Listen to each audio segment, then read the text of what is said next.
the most powerful top 1 of each One Piece arc, and today we are going to see exactly this. Who is the most powerful character of each One Piece arc? But since just telling you who the most powerful character of each arc is would be very short and very boring, I have decided to take it a bit further, and we are going to do the top 10 of each arc so you can criticize me calmly. But this obviously has to be done with some rules and steps to follow, and we're not going to go exactly arc by arc. That is, I am not going to talk to you about Baratie and then talk to you about Arlong Park. I'm going to talk to you directly about East Blue, for example. And that's how we'll do it with some of the arcs throughout the top, mainly because at many power levels, they don't vary at all from one arc to the next. But besides this, there's also another very important rule, and we have to see which characters we can include in the top. The first thing is that we will discard all characters that appear in flashbacks, because otherwise, for example, Goku Infinite Super Saiyan could appear and would already be number 1 in the top, which is not going to happen. Then we will also discard all the characters who do not appear on the same island as the Mugiwara. That is, if, for example, Kondoriano appeared while the Mugiwara are on Logtown Island, but he was on the neighboring island called Kondoriano Island, that would not count because it would not influence the main plot of the Straw Hats. And the last rule, which I think is quite obvious but important to mention, is that we will evaluate the state of that character at the moment we are discussing the arc. I'm not going to talk about Luffy in East Blue as if justifying him with his maximum power of Year 5, obviously. And having explained each and every rule, like the video, subscribe, and let's start with the top, East Blue, which includes all the arcs during the East Blue. 10th place for Don Krieg, okay? We start with Don Krieg, a character that many people underestimate, but I think he is quite underrated and honestly had to be included in this top. He may not be particularly charismatic or have a very spectacular fighting style, but in terms of resources and danger, he was a monster for what was the standard of East Blue. We're talking about a guy who not only led a fleet of 5,000 pirates, but he was armored to the teeth. His personal arsenal seemed straight out of a video game. Spiked armor, gas bombs, explosive spears, even poison. Basically, he was like a walking mini army.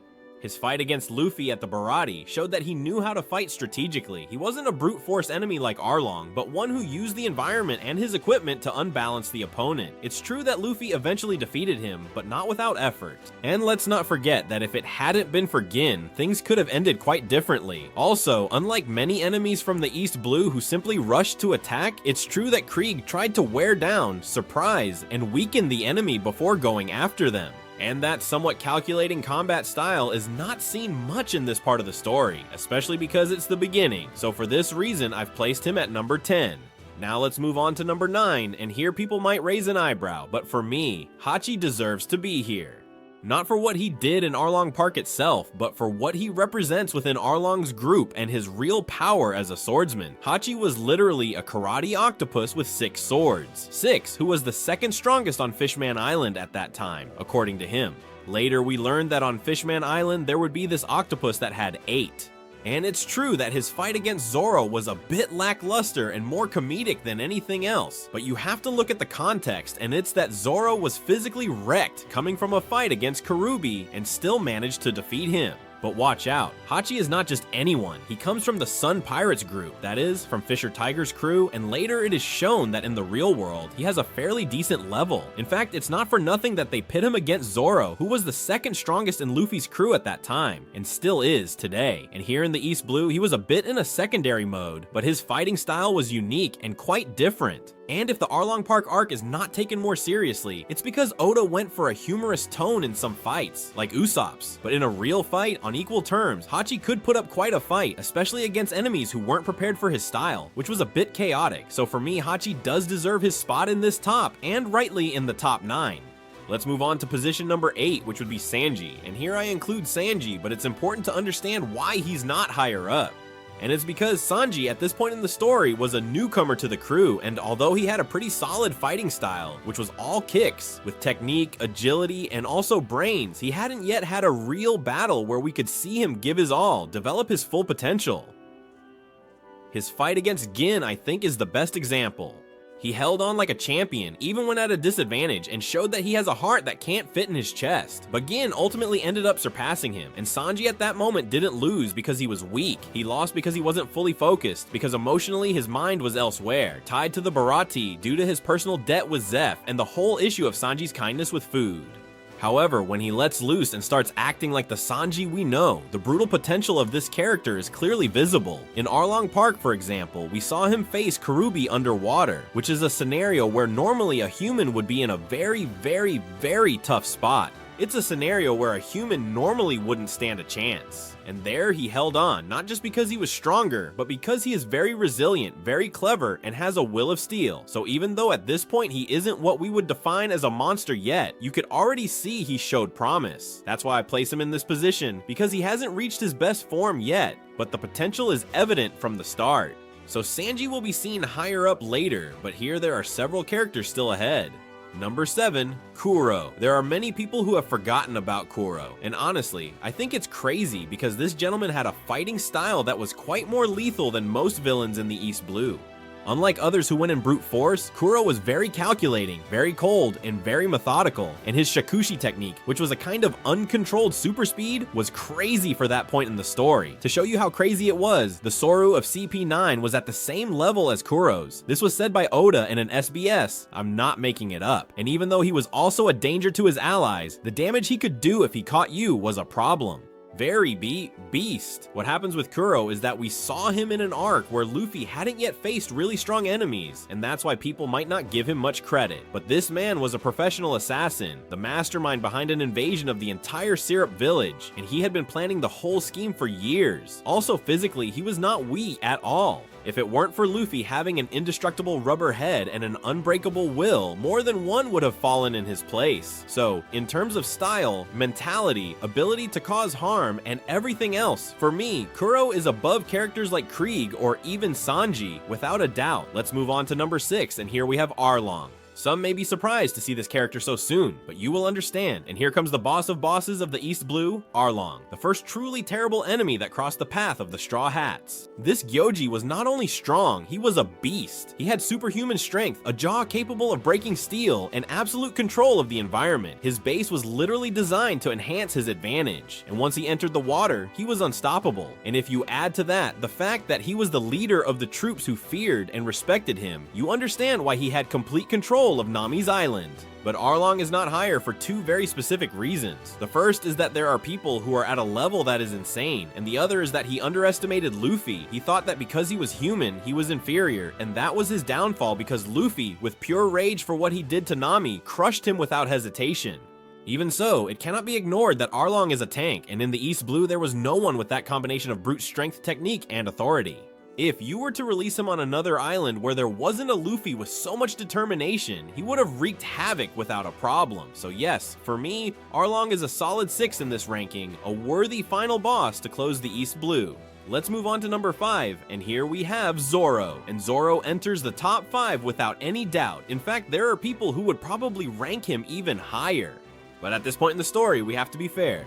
Zoro was already an absolute monster, even without spectacular techniques or crazy sword slashes like he would use later. His sheer tenacity, brutality, and combat style based on pure strength, endurance, and determination were enough to put him above 90% of the East Blue. And why do I place him here? Because even on the brink of death, bleeding like a pig with wounds that would make anyone faint, he kept standing. And his fight against Mihawk is the key to understanding his level. Not only did he stand fearlessly before the best swordsman in the world, but he also earned his respect. Yes, he lost, but the mere fact of having endured what he did and not giving up already puts him in another league. Moreover, his determination to never lose again was what pushed him to break his own limits throughout the rest of the story. Here he didn't yet have techniques like the Shura or the Enma, but he did have something even more valuable, an unbreakable will and the spirit of a samurai warrior that never bends. That's why Zoro is in this 5th position. Number 4, and let's go with Luffy. Okay, Luffy is the captain, the protagonist, and the one who always ends up winning. And yet I place him in 4th place. Why? Well, because there are people who are on another level, but because in the East Blue he was still not close to his real potential. Not even close. And yes, he was very strong, mastered the Gomu Gomu, and had a lot of creativity, was as tough as a rock, and had a brutal combat instinct. Surely it came from his grandfather, but he still didn't have the gears, knew absolutely nothing about hockey, and depended a lot on his environment and stubbornness to win fights. His victory against Arlong is one of the most epic moments of the entire saga, and showed that, with rage, motivation, and the desire to protect his own, he is capable of breaking any limit. But when we talk about pure strength, at that specific moment in the story, there were at least 3 characters that I think were above him. Even so, you could already see the potential he had, which was truly beastly. He defeated Buggy, Kuro, Krieg, Arlong, and that Captain Morgan with the jaw. All very powerful characters, even Buggy, and the most impressive thing is that he did it without relying on tricks as such, just with his rubber fists, his combat intuition, and his unstoppable will. So even though he wasn't the strongest of all yet, he was already being forged as a legend, which is what he is today. Let's move on to number 3 and go with Smoker. Here we enter the realm of Invincibles by East Blue standards, and Smoker was just completely broken. The guy appeared in Logetown and automatically felt like some kind of final boss from another game, even another console. Why? Well, because he had a Logia, and at that moment no one in the series knew what to do against that. Neither Luffy, nor Zoro, nor Sanji, none of them had a real way to hurt him. You hit him and he turned into smoke. I mean, he was literally untouchable. And not only was he untouchable, but he was also strong, fast, and had total control of the situation. He dominated the terrain, hunted pirates like they were rats, and had a personality that commanded a lot of respect. And he also had a kind side, like when he gives the balloon to that girl, and when he encounters Luffy, it's neither a fight nor a draw. He neutralizes him effortlessly, and if Dragon hadn't intervened, Luffy would have been more than captured. So yes, at this point in the story, Smoker was an insurmountable wall for any character who didn't have access to Haki or Sea Stone. But for that very reason, he remains in 3rd place. Not because he had a lot of combat scenes, because he didn't really shine that much, but simply because no one from the East Blue could stand up to him. Number 2 spot, Mihawk. Mihawk enters here because, although his appearance was brief, the impact was, well, absolute. It was the first time it felt like we were seeing a character of another level, one of those who are already fully developed, who don't need to grow or develop, but are in their prime. The best swordsman in the world crossed paths with Zoro and gave him a lesson he would never forget. It wasn't a gratuitous beating, but a show of respect. It's not pride that stops me from dodging, it's that I am a swordsman. That moment was key to establishing the real power scale. Mihawk not only defeated Zoro with practically a kitchen knife, but he did it without taking it seriously. And even so, when he sees Zoro's determination, he respects him, honors him, and leaves. That absolute mastery of combat, that confidence, and the reputation he carries place him far above everyone else. The thing is, he didn't stay on the scene for very long. We couldn't see his potential, and that's why he's not in the 1st place. Well, and because the 1st place is crazy, but in terms of pure power and threat level, he's a beast among ants. Let's move on to the number 1 spot, and it's Monkey D. Dragon. Here, I know you're gonna give me a lot of criticism because you'll say we haven't seen Dragon's power and all that, and Dragon may seem exaggerated because in the East Blue, well, he only appears for a moment, but that moment is absolutely key. Not only does he save Luffy from Smoker with an ease that's almost frightening, but his mere presence changes everything. A person as important in the Navy as Smoker is completely paralyzed upon seeing him. No one knows what he is doing there, but everyone instantly understands that they are facing someone completely out of their league, and of course it must be remembered that Dragon is not just any character. He is the most wanted criminal in the world, the leader of the Revolutionary Army, the man who goes against the world government, and on top of that, he is Luffy's father and Garp's son, and just his lineage is frightening. But his level of power is shrouded in a halo of mystery that makes him even more imposing. And if Oda has kept his ability so reserved, it's because when it is revealed, it will break all expectations. So even if we don't see him fight, the narrative weight and the respect he commands make him undoubtedly the most powerful character present at this stage. His mere presence in the East Blue already tells you that you are witnessing a final boss level figure. That's why he stays at the top. If you think Mihawk should be ahead of Dragon, let me know in the comments. Arabasta, which includes all the arcs from Reverse Mountain to Arabasta. 10th place for Bon Clay, Mr. 2. Bon Clay may seem like an eccentric character, even comedic at times, but when it's time to get serious, he's no clown. His fighting style is based on the Okama, and it is as unpredictable as it is effective. Bon Clay did not need a partner like other members of Baroque works, and that says a lot about his ability. He fought alone and was self-sufficient with a combination of strength, agility, power, and martial technique that were very well polished. He may not be the most destructive, but he is a headache for anyone. And then there's the fruit, the main no Mi, which people sometimes underestimate a bit, but if you know how to use it, it's a beastly psychological weapon. Bon Clay could confuse, manipulate, and surprise the enemy with just a touch. We saw him use it brilliantly against Sanji and Arabasta, transforming into Nami multiple times to destabilize him emotionally. Moreover, he held out quite a bit during that fight and did not fall immediately. He was agile, resilient, and knew how to use his resources. But of course, the problem is that if he doesn't catch you off guard, or if you already know his trick, it loses quite a bit of effectiveness. That's precisely why he's not ranked higher. Even so, at this point in the story, he deserved to be in the top 10 for pure technique, style, versatility, and fighter charisma, which he also had in abundance. Number 9. Hina. Hina is one of those characters who doesn't have much screen time, but whose mere presence commands respect. It's not just that she's a marine captain, her devil fruit is literally a living trap. The Ori Ori no Mi allows her to trap her enemies with tremendous ease, and in hand-to-hand combat, that's a brutal advantage. Basically, if she catches you once, you're out of the fight. And we're not talking about just any marine. Hina is part of the group of officers who were guarding Arabasta at the end of the saga, and she does so while characters like Smoker are directly involved. Additionally, she was the one who detained Bon Clay during the Mugiwara's escape, and that tells you she is at least a step above him. She may not have the charisma of other Marines like Smoker or Garp, but her cold style, confident attitude, and the fact that she traps enemies as if they were gum stuck to the ground make her a clear threat to anyone who doesn't have a direct counter to her ability. She is not the fastest, she is not the strongest, but what she has is enough to be basically a tactical wall. Let's move on to number 8 and go with Nico Robin, and here we enter murky territory. Robin, when she first appears, is still presented as an antagonist, and that greatly changes people's perception. She is not the Robin, adorable that we know later, but rather a silent assassin with the Hana Hana no Mi and a combat style designed to incapacitate the enemy in, literally, seconds. She makes arms bloom on any part of your body and dislocates your limbs without breaking a sweat. It is a quick, precise, and lethal hunt. I wouldn't want to face Robin, and we saw it with Pell, a zone user who fell effortlessly with a single move. And that is no small feat. Her ability is not just based on prolonged, drawn-out confrontations, but on eliminating the threat before it has time to react. In a direct fight against strong characters, she might struggle because Robin, at this point, still doesn't have great defensive capabilities. But if we're talking about neutralizing unsuspecting enemies, she's a 10. That's why I place her here at number 8. She has a broken fruit if used wisely, and above all, she has a tactical and brilliant mind. But the lack of physical endurance and prolonged combat prevents her from ranking a bit higher. Now let's move on to number 7. Let's go with Sanji, and it's that Sanji starts to get serious here in Arabasta.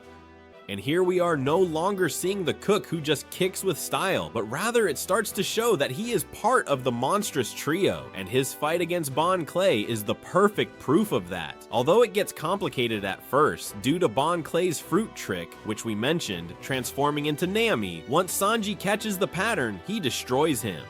His style improves, his agility refines, and his combat analysis ability is much more noticeable. But where Sanji truly shines is in how he starts managing confrontations. He no longer just rushes in recklessly. Instead, he looks for weak points, adapts to situations, and his physical endurance is also very high. He does not yet have access to Diable Jambe, nor does he have access to Haki, but it is clear that he is in that process of evolution that will define what Sanji will become later. In this arc, he not only endures, but also resolves. However, he didn't know more because in Arabasta, he still lacks that extra defense that we will see later. Here, he still relies heavily on his physical combos without special effects, and that in a world where there are Logias and cutting weapons in abundance limit him a little, but in everything else, he is a solid, versatile fighter and one of the best at this point in the story. Number 6. Daz Bones, Mr. 1. The Wall of Steel, literally. Daz Bones is probably the toughest guy in the entire Arabasta arc after Crocodile. His fruit, the Supa Supa no Mi, is a wild ability at this point in the story. Any part of his body can be turned into a steel blade, making him almost immune to physical attacks and allowing him to deliver slashes like surgical cuts. His fighting style is completely offensive, with little concern for defense, because his body is basically a walking defense. And his training against Zoro was one of the most intense in the entire saga.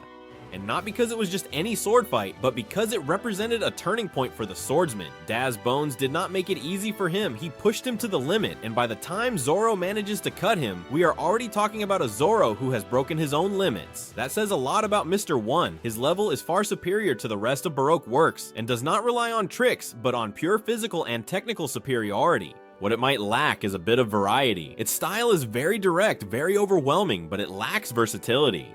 He lacks the skills to adapt if things don't go as expected, but even with that, at this point in the story, he is one of the toughest opponents any Straw Hat has faced. Now let's move on to number 5 and go with Zoro, and it's that Zoro in Arabasta makes a huge leap in level. Until now, he had already shown that he was a beast, but this is where it really starts to become clear that this man aims for the top.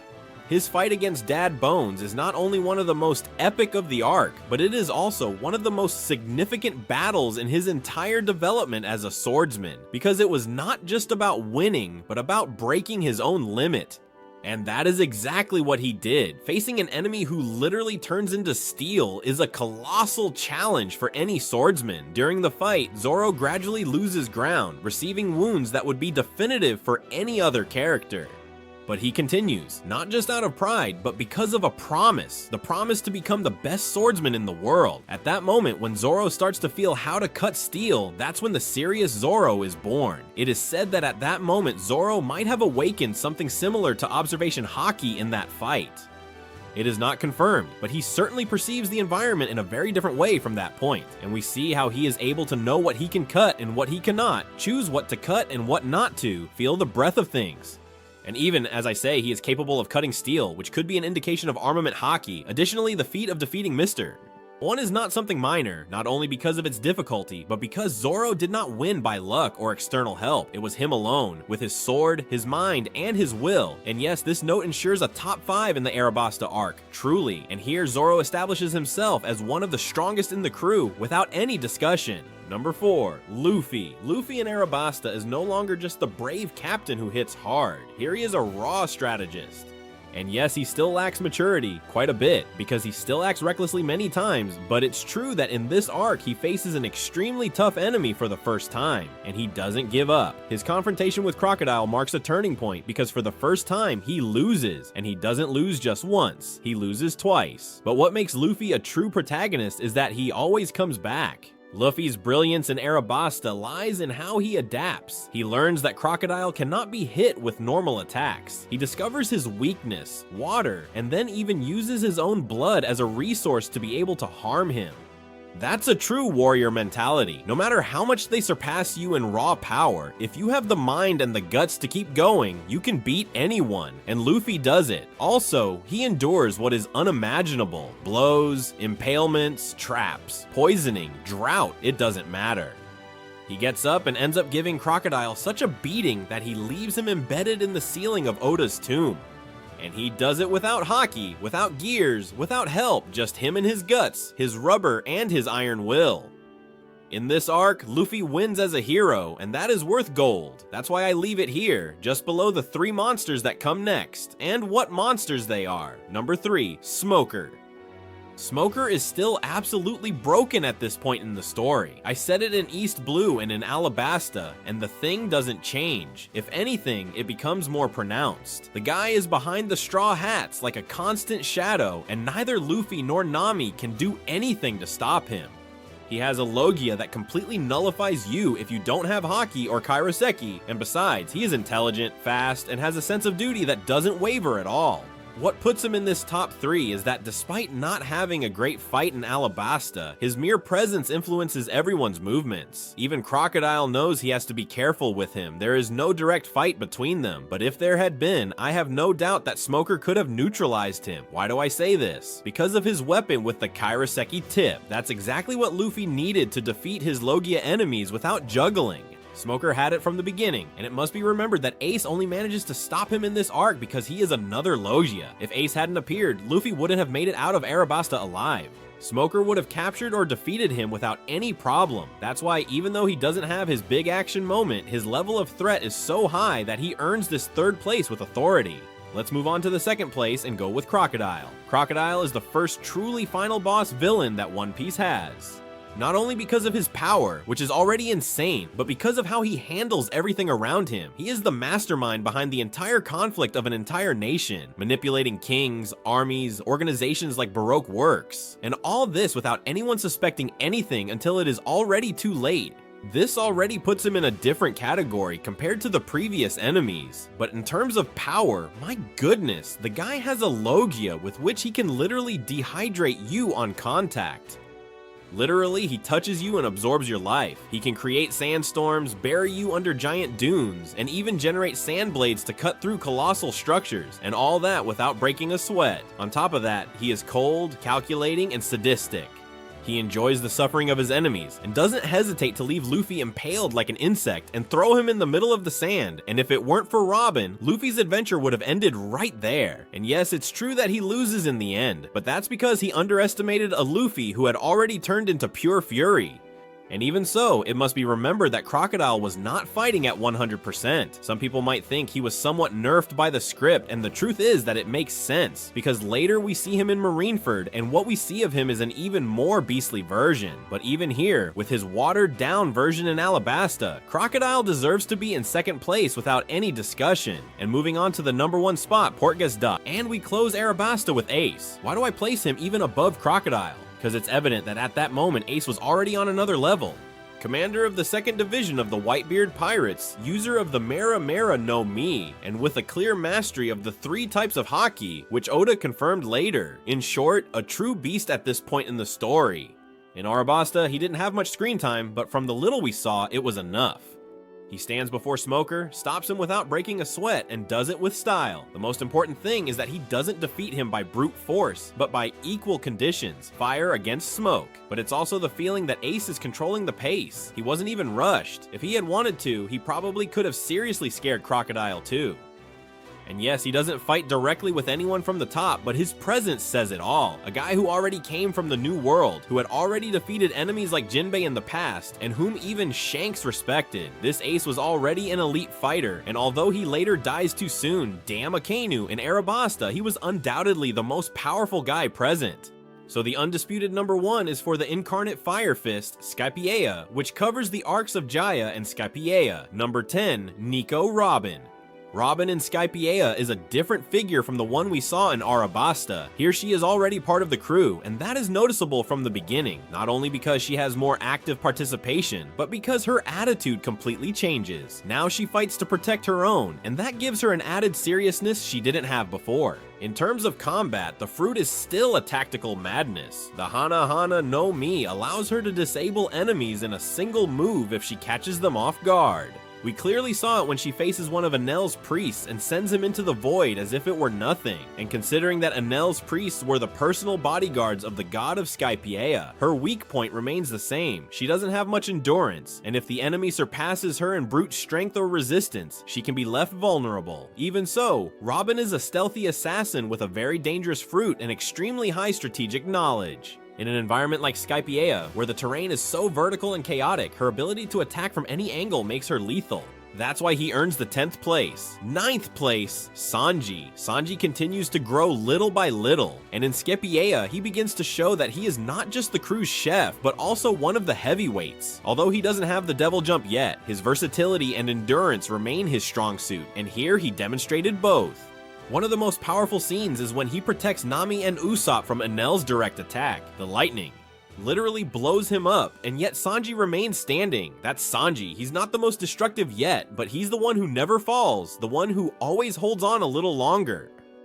And then on top of that, he has the ability to appear at the right moment and deliver the blow that changes everything. What prevents him from being a little higher is that in this arc, you can still notice that step of difference compared to the top monsters. He doesn't have massive damage techniques or a fruit or Haki that gives him an advantage, but as a pure fighter, agile, calculating, and resilient, he remains one of the team's pillars, and that earns him his place without a doubt. Position number 8, Zoro. Now we really enter the spiciest territory. Zoro in Skypiea once again proves that he is the offensive pillar of the team alongside Luffy.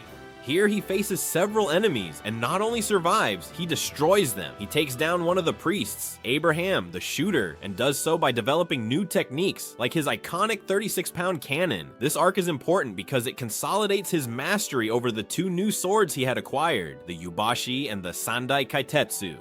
And this is quite noticeable in the fluidity of the fight. Additionally, Zoro tanks Enel's electric attacks, and okay, he doesn't win, but the fact that he can withstand an electric shock from someone who literally wipes out entire cities already tells you a lot about his physical capability. I mean, Zoro is brute strength, endurance, and a determination that never wavers. That's why he is above Sanji and Robin here. Not just because of what he does, but because of how he does it. And the only thing preventing him from being higher is that he still doesn't have the tools to harm Logia types, or those with more specialized weapons. If he had them, he would probably rank much higher. Number 7 spot for Wiper. Wiper is the classic example of a One Piece character who breaks the mold. It's like a mix between a barbarian, strategist, brute force, limitless aggression, and a technical knowledge of dials that drives you crazy. This guy uses a jet dial on his back to move like a madman across the battlefield.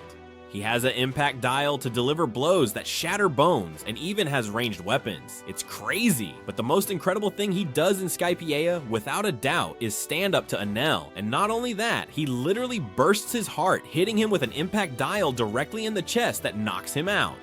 And if it weren't for Enel having that trick of reviving his own heart with his electricity fruit, the fight would have ended there. The arc would have ended. And he did that after fighting against half the island. He endured lightning, blows, and still made it to the end to keep fighting. Wiper represents that absolute will that is sometimes overlooked. He doesn't have a devil fruit, he's not a hockey user as far as we know, and yet he gets into the middle of a divine war and holds on until the end.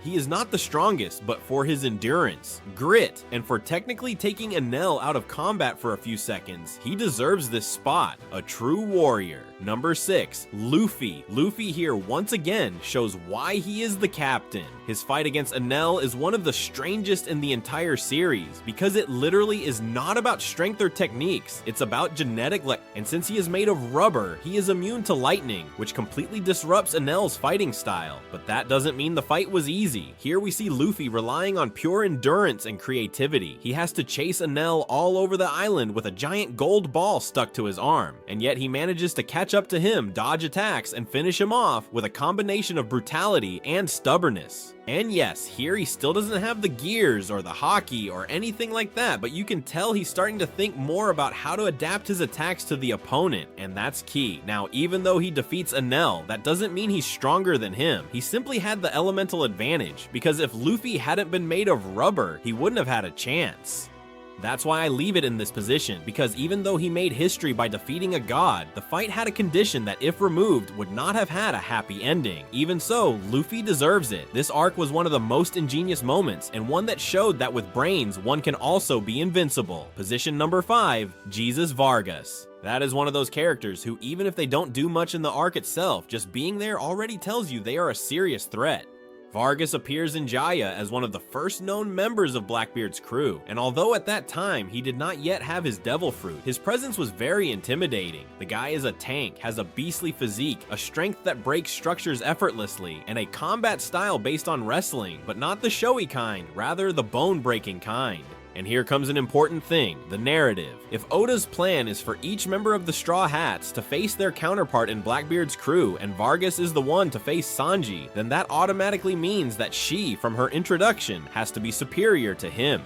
That is the logic of One Piece. The main rivals are always superior until they are surpassed in a direct fight. Vargas does not fight in Jaya, but his attitude, his confidence, and the fact that he is one of the main fighters of the future Yonkou Blackbeard tells you everything you need to know.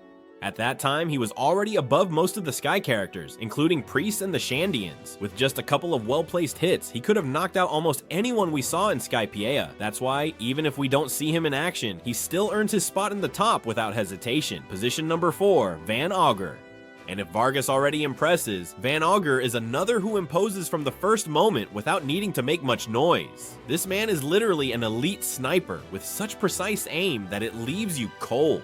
In Jaya, without any tension or preparation, he shot at some birds flying kilometers away and then finished off one that had already fallen in the air. That is not normal aim, that is having supernatural talent. And notice the level Van Augur had, that even Usopp was surprised and said that it must have been an accident or something like that it couldn't have been anyone shooting because it was too far, with Usopp being an expert marksman. And what happens with this? That if he can hit you in the head from so far away that you don't even know where it comes from, then you've already lost the fight without having started it. Van Augur represents the kind of silent threat that you don't even need to see to fear. At that moment, he probably didn't have a devil fruit, and we didn't know it yet, but it doesn't matter. His skill with the rifle is enough to take down most enemies in Skypiea before they can even get close. And the same with Vargas. If that's gonna be Usopp's rival in the future, that already tells you he's way above. Usopp in Skypiea was still very inexperienced, while Van Augur was already a lethal professional. That's why he's above people like Wiper or Luffy, cause the guy doesn't need to get close to fight hand to hand, he takes you out from a distance. And against enemies without haki or special defense, that's lethal. Let's move on to number 3. Here we really get into a big topic. Enel is possibly the first character in One Piece that we felt was too much for that point in the story. He has a Logia, the Goro Goro no Mi, which is one of the most broken fruits in the entire manga. Absolute control of electricity, teleportation with lightning, attacks that devastate cities, and a mantra which would later be called Observation Haki, so perfected that he could read the mind and movements of anyone on the entire island. Enel was not defeated because he was weak, but due to bad luck. Luffy is made of rubber, and therefore is the perfect counter for someone who relies 100% on electricity. But that doesn't take away from what Enel represents. A god on his island, an untouchable dictator, and a guy who could knock out Zoro, Robin, Sanji, and all the priests without breaking a sweat. Withstands brutal attacks, self-revives with his own lightning when his heart is stopped, and still doesn't lose composure. In another situation, if Luffy hadn't been made of rubber, Enel would have been invincible. The guy had it all: power, control, knowledge of the environment, extreme mobility, and large-scale attacks. That's why he remains in the top 3, and he's not higher only because there are 2 figures who are directly superior in position, role, and narrative. Number 2, Don Quixote do Flamingo. Here, more than one person, I'm sure, will say, what is Doflamingo doing in Skypiea? When did he appear? And it's normal for you to think this because Doflamingo doesn't actually appear in Skypiea, but he is part of the Jaya arc, which is where he is introduced to the world. And at that moment, we see him arrive in Jaya and interact with Bellamy. And we see that he already has gestures that make you realize that this man is not just anyone, but has an imposing presence, a laugh that makes you uncomfortable, and a puppeteer attitude that perfectly matches what his fruit later is. And watch out, there's more. When he talks to Bellamy and sends him to act like his dog, he not only shows that he has influence, but he is also capable of physically controlling people as if they were puppets. And he does this with his Hito Hito no Mi, which, although at that time we didn't know what fruit it was already one of the most dangerous fruits due to its potential for absolute manipulation. Doflamingo, although at that time we hadn't seen him in a real fight, already mastered the 3 types of haki, knew how to use his awakening, and had the charisma and power to control entire territories of the New World. And all this before the time skip. In the Jaya arc, he is shown as a true titan, and if we let him loose in Skypiea, he would sweep everything in 5 minutes. That's why he holds this position, not just for what he can do, but for what he represents from the very first moment. And at number 1, without any doubt, is Blackbeard. In Jaya, he appears for the first time, seeming like a nobody. A man who laughs loudly, eats like crazy, and seems more like a jester than anything else. But as the conversation with Luffy and Zoro progresses, he starts talking about dreams, about will, of destiny, and there you realize that this man is not right in the head, but in a good way. Blackbeard at that moment already had the Yami Yami, and Ace was pursuing it. But even when he had 0 fruits, Shanks already feared him and had given him his famous scar. Even without a fruit, he was so dangerous that he could stand up to one of the greatest. And not only that, at the end of the arc, it is revealed that he is going to try to hunt Ace. Blackbeard is the typical villain who is not built in one saga, but throughout the entire series. But from his appearance in Jahaya, you knew you were seeing the future emperor. His philosophy, his strength, his excessive ambition, and the darkness that emanates from his every gesture make him undoubtedly the most dangerous character in this entire arc. You don't need to see him fight to understand that if he had crossed paths with Enel and Skypiea, he would have destroyed him without giving him time to react. So the number 1 spot for Marshall D. Teach Blackbeard is completely fair and fully justified. Let's move on to Water 7 and Enies Lobby. 10th place, Jabra. Jabra is one of those characters who might not be the focus of the arc, but that doesn't make him any less dangerous. He is one of the most prominent agents of CP9, and at this point, he was the closest to Rob Lucci's level. Why? Because he had a brutal mastery of Rokushiki, especially Teikai Kempo, which basically allowed him to harden his body to take hits as if nothing. But on top of that, he could move while doing it, something the rest couldn't do. I mean, he was like a rolling wall capable of splitting you in 2. Additionally, he had a Zoan fruit, the Inu Inu no Mi wolf model, which gave him even more strength, speed, and endurance. And already his Dorki level, which was the unit used to measure the power of the CP9 agents, was extremely high. In his confrontation with Sanji, we see that he is not an easy guy to take down. It was clear that Sanji was giving it his all, and still, the wolf didn't fall easily. His fighting style was the most physical, the most direct, and that made him especially dangerous against hand-to-hand characters. Why do I leave him in the 10th position? Because although he is strong, in this arc there are monsters that are far above. Jabra doesn't have the awakened fruit, nor haki, nor a particularly versatile style. His strength lies in being able to take damage and deal it well, but against more creative opponents or those with more broken abilities, he ends up falling behind. Even so, he very much deserves a top 10 spot.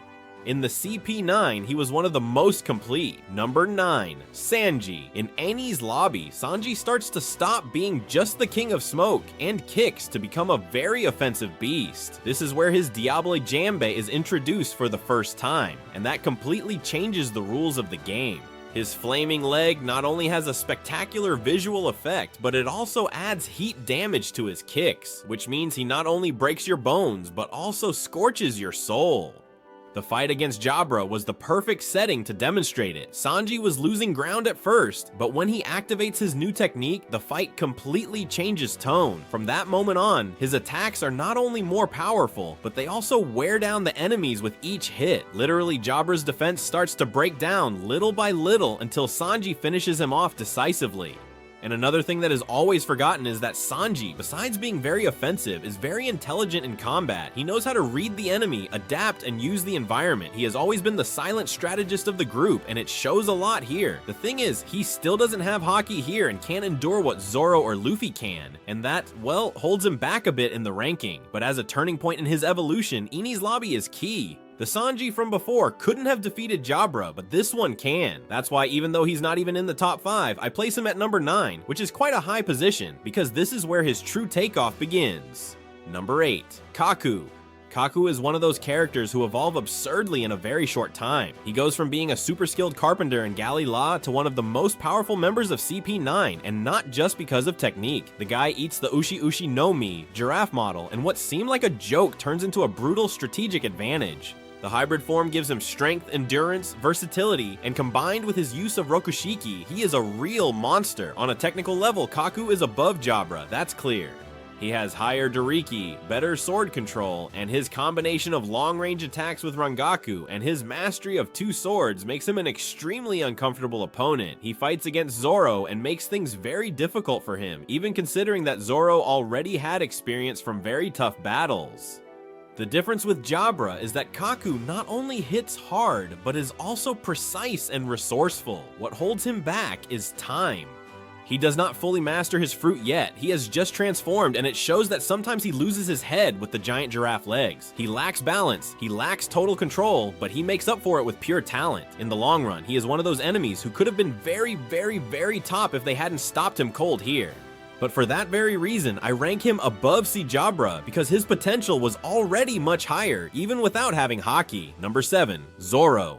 Zoro in Enies lobby is at his best pre-time skip version. He has it all. Strength, experience, instinct, technique, and for the first time, he reveals a skill that leaves us all speechless. The Ashura, that kind of demonic transformation where he gets 3 heads and 6 arms. And not only is it visually striking, but it triples his offensive power in an instant. It's as if all the suffering, discipline, and focus of his training had suddenly exploded. His fight against Kaku is one of the most evenly matched in the entire arc, and that's considering Kaku has a fruit, new techniques, and insane speed. But Zoro reads him, measures his attacks, and in the end, he takes him down with just 1 blow from the Ashura.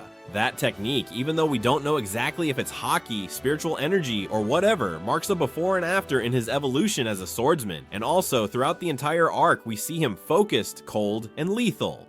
No jokes, no distractions. He goes in pure samurai mode. Why isn't he higher then? Well, because he still doesn't master haki, and although his offense is tremendous, he doesn't have the versatility of other characters ahead of him. Zoro is still a direct combat fighter, and in situations where more mobility or control of the environment is needed, he can be very limited.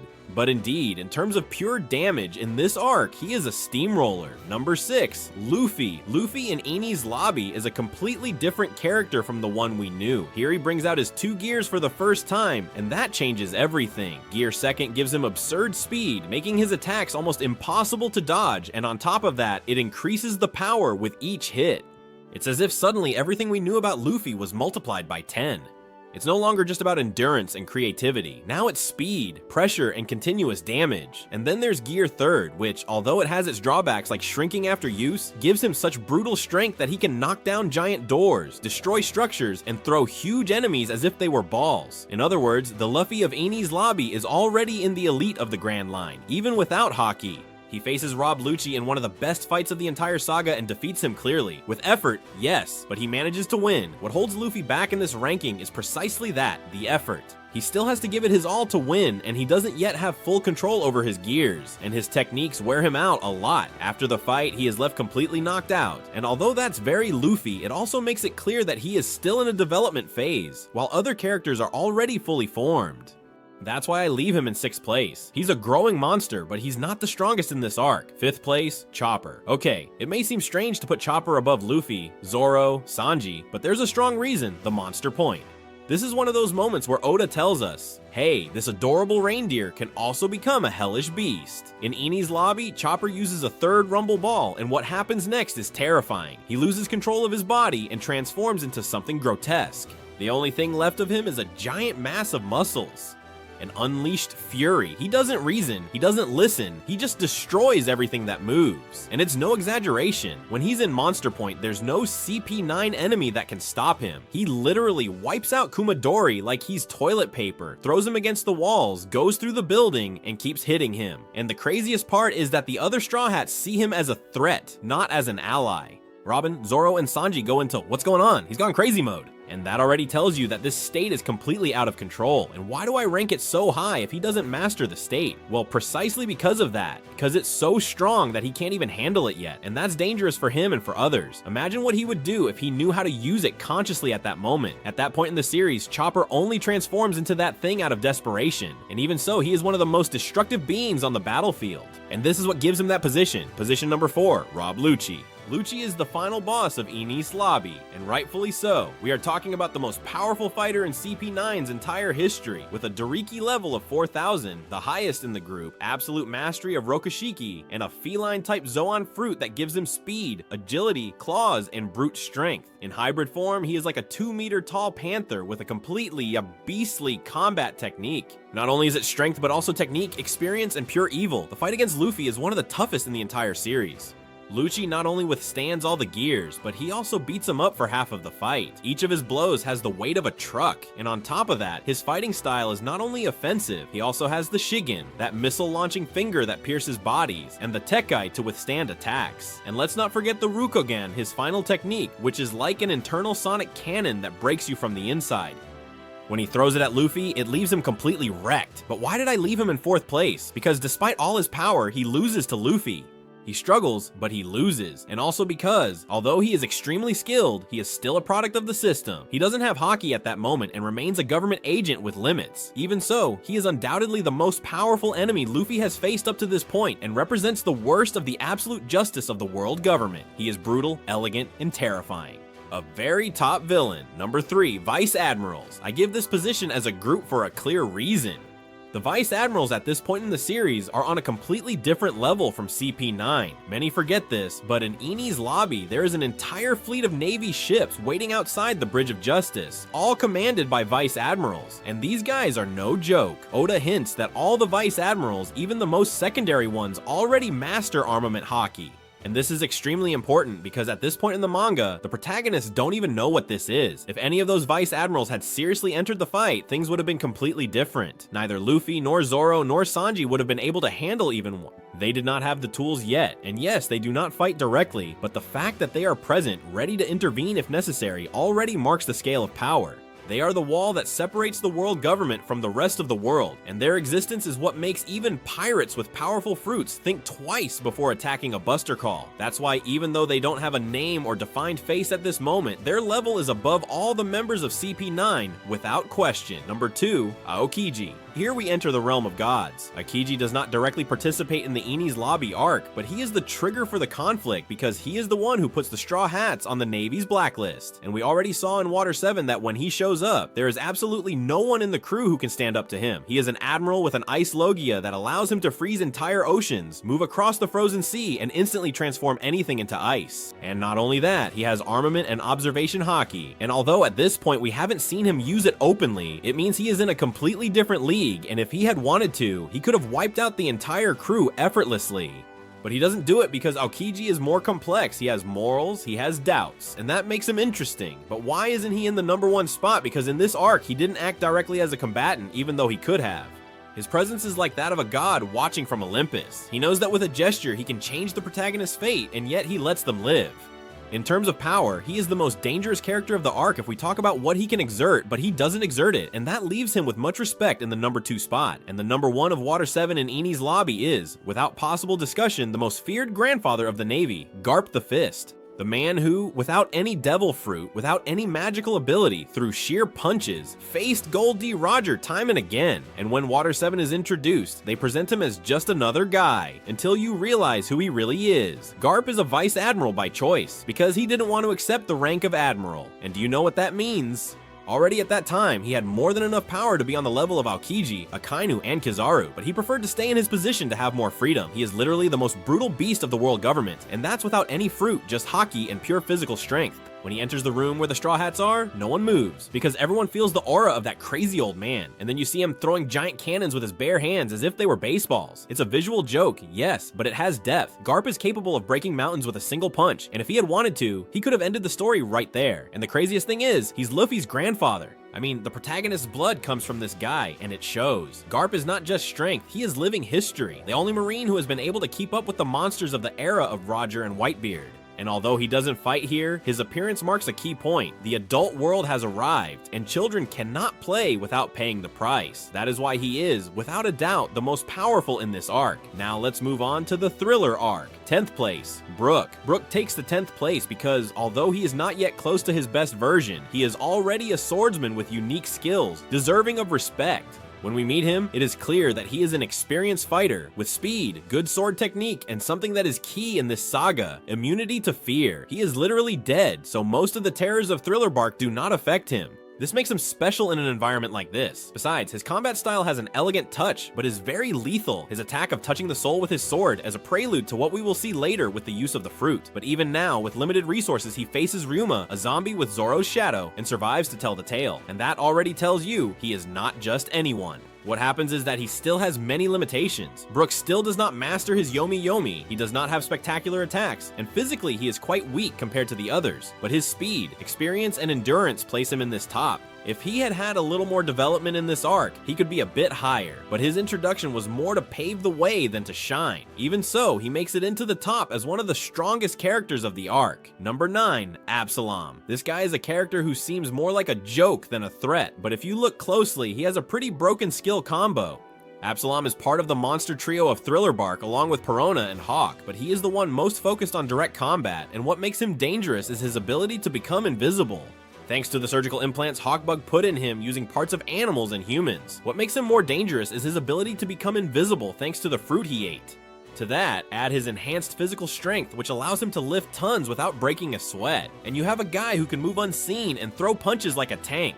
His problem is that he is too confident, and we see that in his fight against Sanji. He spends his time fooling around, trying to take advantage of Nami, and doesn't use his abilities efficiently until it's too late. But watch out, if Absalom had been more serious, more cold, he could have given the Straw Hats a lot more trouble. The power of invisibility is one of the most broken if you use it wisely. Think about it, no one can see you coming. You can attack by surprise, spy steal, all without being detected. The guy had the potential to be a brutal killer, but the comedic tone of his character limits him. That's why I leave him in the number 9 spot. He's not a genius, but his ability was enough to give any mid-level character a hard time. Number 8 spot, Frankie. Frankie in Thriller Bark begins to establish himself as a true monster of the team. Not just the cyborg that fires rockets and throws metal punches. In this arc, we see him much more integrated into the fights. And the best part is that he shows his creativity by fighting alongside Robin, combining attacks, launching himself against giant enemies, and even fighting on equal terms against hordes of zombies. One of the best things about Frankie is that despite not having a devil fruit, he makes up for it with technology, brute strength, and tactical brain. In Thriller Bark, we see him use the strong right, his extendable arm. In addition to the rockets from his shoulders, the fire shot, and he even creates a kind of armored body that he uses as a shield when things get tough. He's like a Swiss Army knife that always has one more resource. His brightest moment is probably his fight alongside Robin against the giant spider zombie, where they not only show team chemistry, but he also takes the lead and proposes solutions to each new problem. He is not ranked higher because in this arc he does not have a direct duel against one of the big bosses, like Zoro or Luffy, but as offensive support and as the team's tank, he earns this spot hands down. Number 7. Sanji in Thriller Bark does not have his most brilliant fight, but he remains a key piece throughout the saga, and not so much because of the enemies he faces, but because of how he maintains his role as a protective gentleman, and moreover, an improvised strategist. He has to face Absalom, and it's not a difficult fight for him, but it is symbolically important because he faces a guy with the power of invisibility for selfish purposes, exactly what Sanji always dreamed of having, and that puts him in rage mode. There is no mercy, no humor. Sanji takes it personally and destroys him without giving him a chance. It's a quick fight, but it serves as a reminder that when Sanji gets serious, he can be a clinical killer. Add to that, even though he doesn't have a battle against Oars or Moria, he does help in the group fight, launching powerful attacks, protecting others, and making decisions at key moments.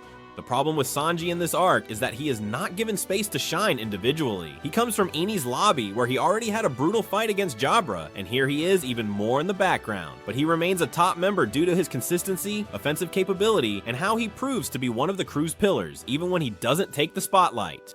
Position number 6, Ryuma. This character is special because technically he is not the original Ryuma, but his corpse animated with Brook's shadow. But even so, we are talking about a legendary swordsman who even in his zombie version has absolutely beastly technique, speed, and strength. And not only that, he is the bearer of one of the 21 Wazamono swords, which already places him in a higher category of swordsman. The fight between Ryuma and Zoro is one of the best short battles in the entire saga. Both move with impressive speed, exchange attacks with surgical precision, and respect each other as true duelists. And Ryuma, despite being controlled and limited by his body, makes things very difficult for Zoro, so much so that when Zoro wins, Ryuma himself hands over the sword as a symbol of recognition. What matters here is that even though he is an animated corpse, he is still a monster. His technique is so refined that even with physical limitations, he can stand up to one of the best up-and-coming swordsmen in the world, and if Brook couldn't even scratch him, but Zoro could, that gives you a very clear power scale.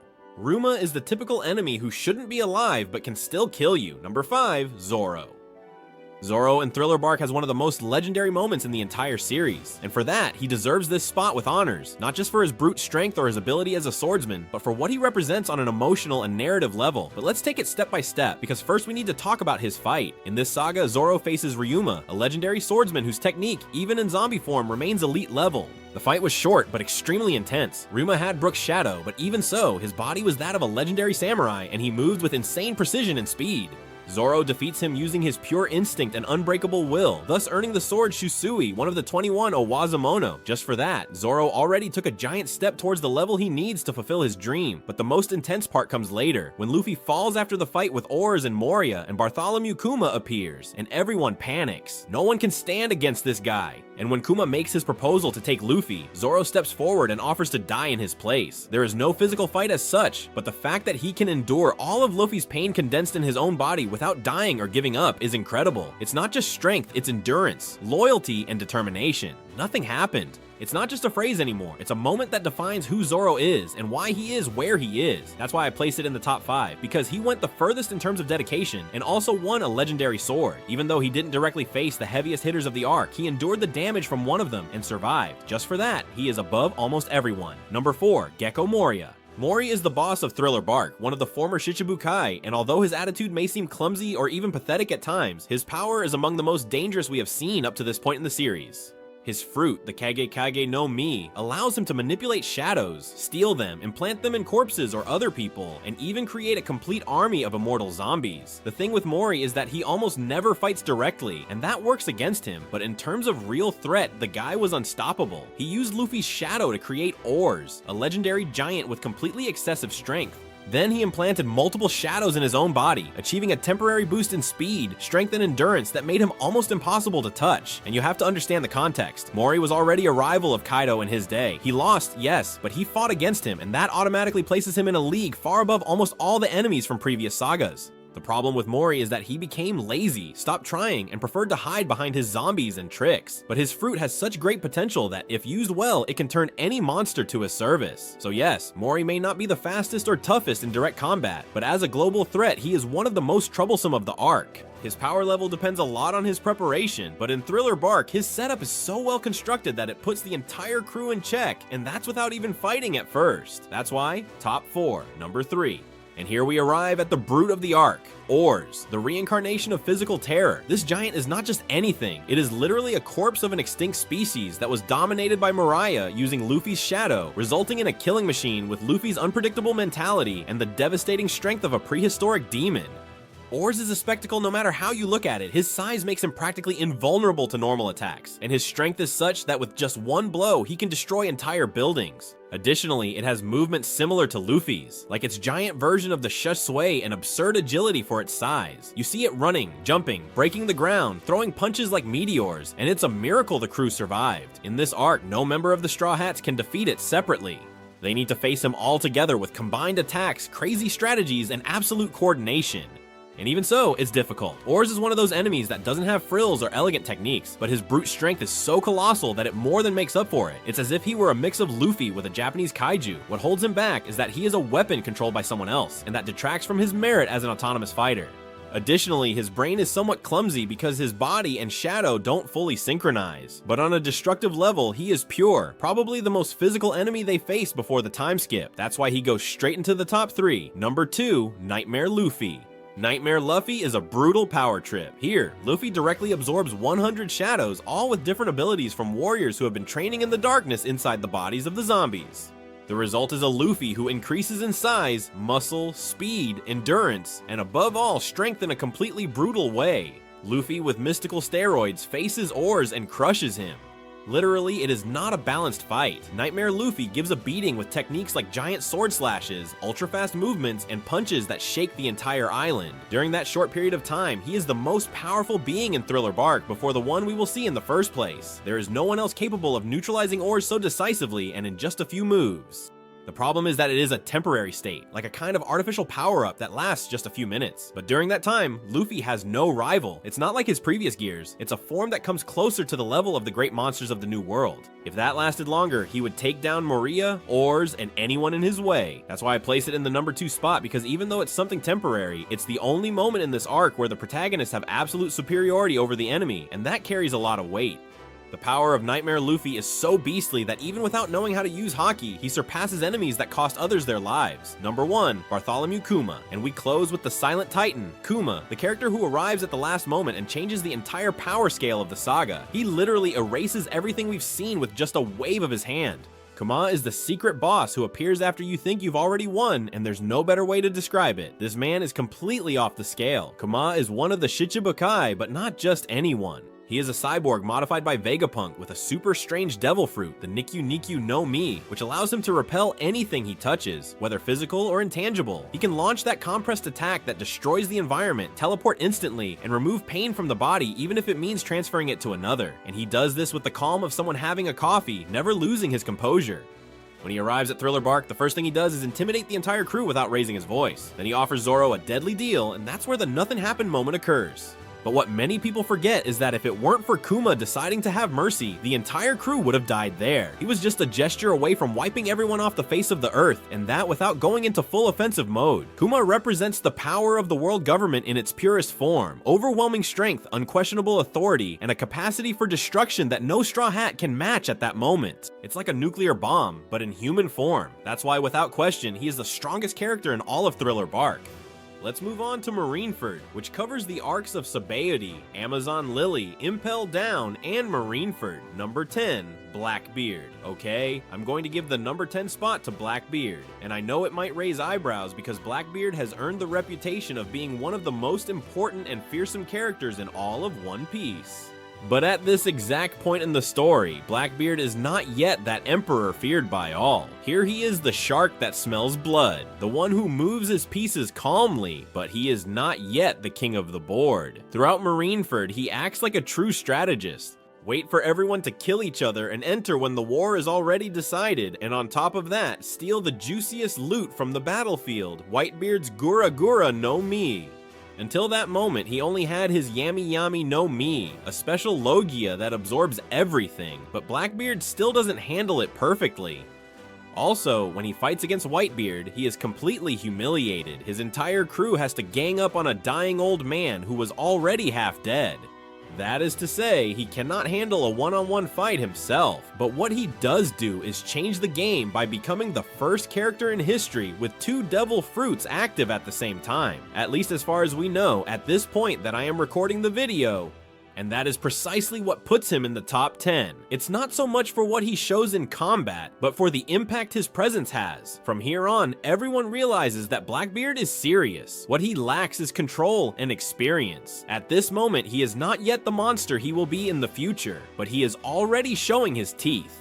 9th place, Marco the Phoenix. Marco is the commander of Whitebeard's 1st Division, and that already says a lot. But what makes him special is his mythical zone-type fruit. The Tori Tori no Mai Phoenix model, it's crazy. This fruit gives him the ability to fly, almost instant regeneration, and also to combine his physical attacks with blue flames that do not burn, but they heal the user. During the war, Marco is basically the commander-in-chief of Whitebeard's army. He gives orders, organizes the retreat, protects Ace, and when Whitebeard falls, he is the one who tries to hold back Blackbeard. He faces Kizaru, Aokiji, Akainu, and endures.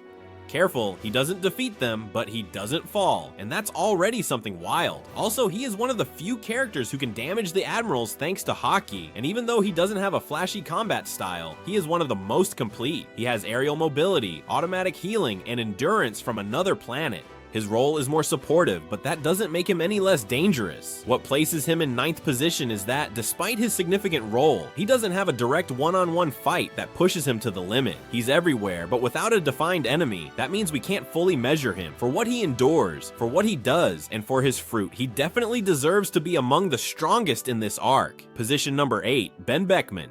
Here comes a mysterious character, but due to context and reputation, he earns the 8th spot without a doubt, and this is where the narrative goes full throttle, because it's not necessary to see Beckman fight to know he's an absolute beast. The little we see is enough. When Shanks' crew arrives at the end of Marineford, Beckman points his rifle at Kizaru, and he stops dead in his tracks. Kizaru, a character who is extremely fast, the one who mocks everyone, that same one who gets serious and stops when Beckman points at him. And it's not fear, it's respect. It's as if he knows that man is not ordinary. Oda has hinted many times that Beckman has the highest IQ in the East Blue, that he is more dangerous than most admirals, and that as Shanks' right-hand man, he is on par with the best fighters in the world. It's just that he's not as shonen as others. He's the type who's always prepared, who always thinks 10 steps ahead, and who only intervenes if absolutely necessary. If he had a direct fight in the war, he would probably be even higher up. But with what we know, with how the most powerful characters respect him and the presence he imposes just by appearing, Beckman proves to be a silent and lethal force. Number 7, Borsalino, the Light Man, one of the most powerful admirals of the world government and probably the one with the most broken fruit in terms of mobility and speed, the Peka Peka no Mi. He can move at incredible speed, shoot photonic rays that pierce entire structures, and on top of that, he is extremely resilient. At Marineford, he faces Whitebeard's commanders without breaking a sweat, tears apart rookies as if they were made of cardboard, severely injures Marco even with his regenerative abilities, and mocks everyone while doing it. But this doesn't mean he is weak, it's just that his fighting style is cynical and calm, yet lethal.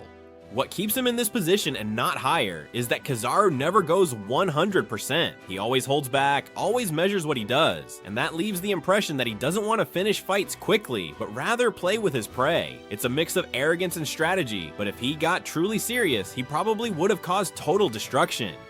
The most important thing is that Kizaru can go wherever he wants, whenever he wants, and attack without anyone seeing it coming. On a battlefield like Marineford, that's pure gold. That's why, even if he doesn't have a very long one-on-one fight, his constant presence as a threat makes him deserving of this high position. Position number 6, Akiji. Kuzan, also known as Aokiji, is another of the admirals and probably the most balanced of the 3 greats of the government. His Hie Hie no Mi, an ice Logia, allows him to freeze entire oceans, neutralize enemies without killing them, and even reform his body if it is destroyed, as we saw when he is pierced.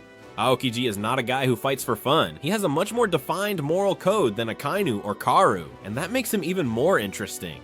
He is fair, strategic, and although he disagrees with many things about the government, he remains there because he believes he can influence from within. But when he fights, there are no jokes. He is an icy titan. In Marineford, he freezes giant waves, neutralizes Jozu, and faces multiple enemies without breaking a sweat.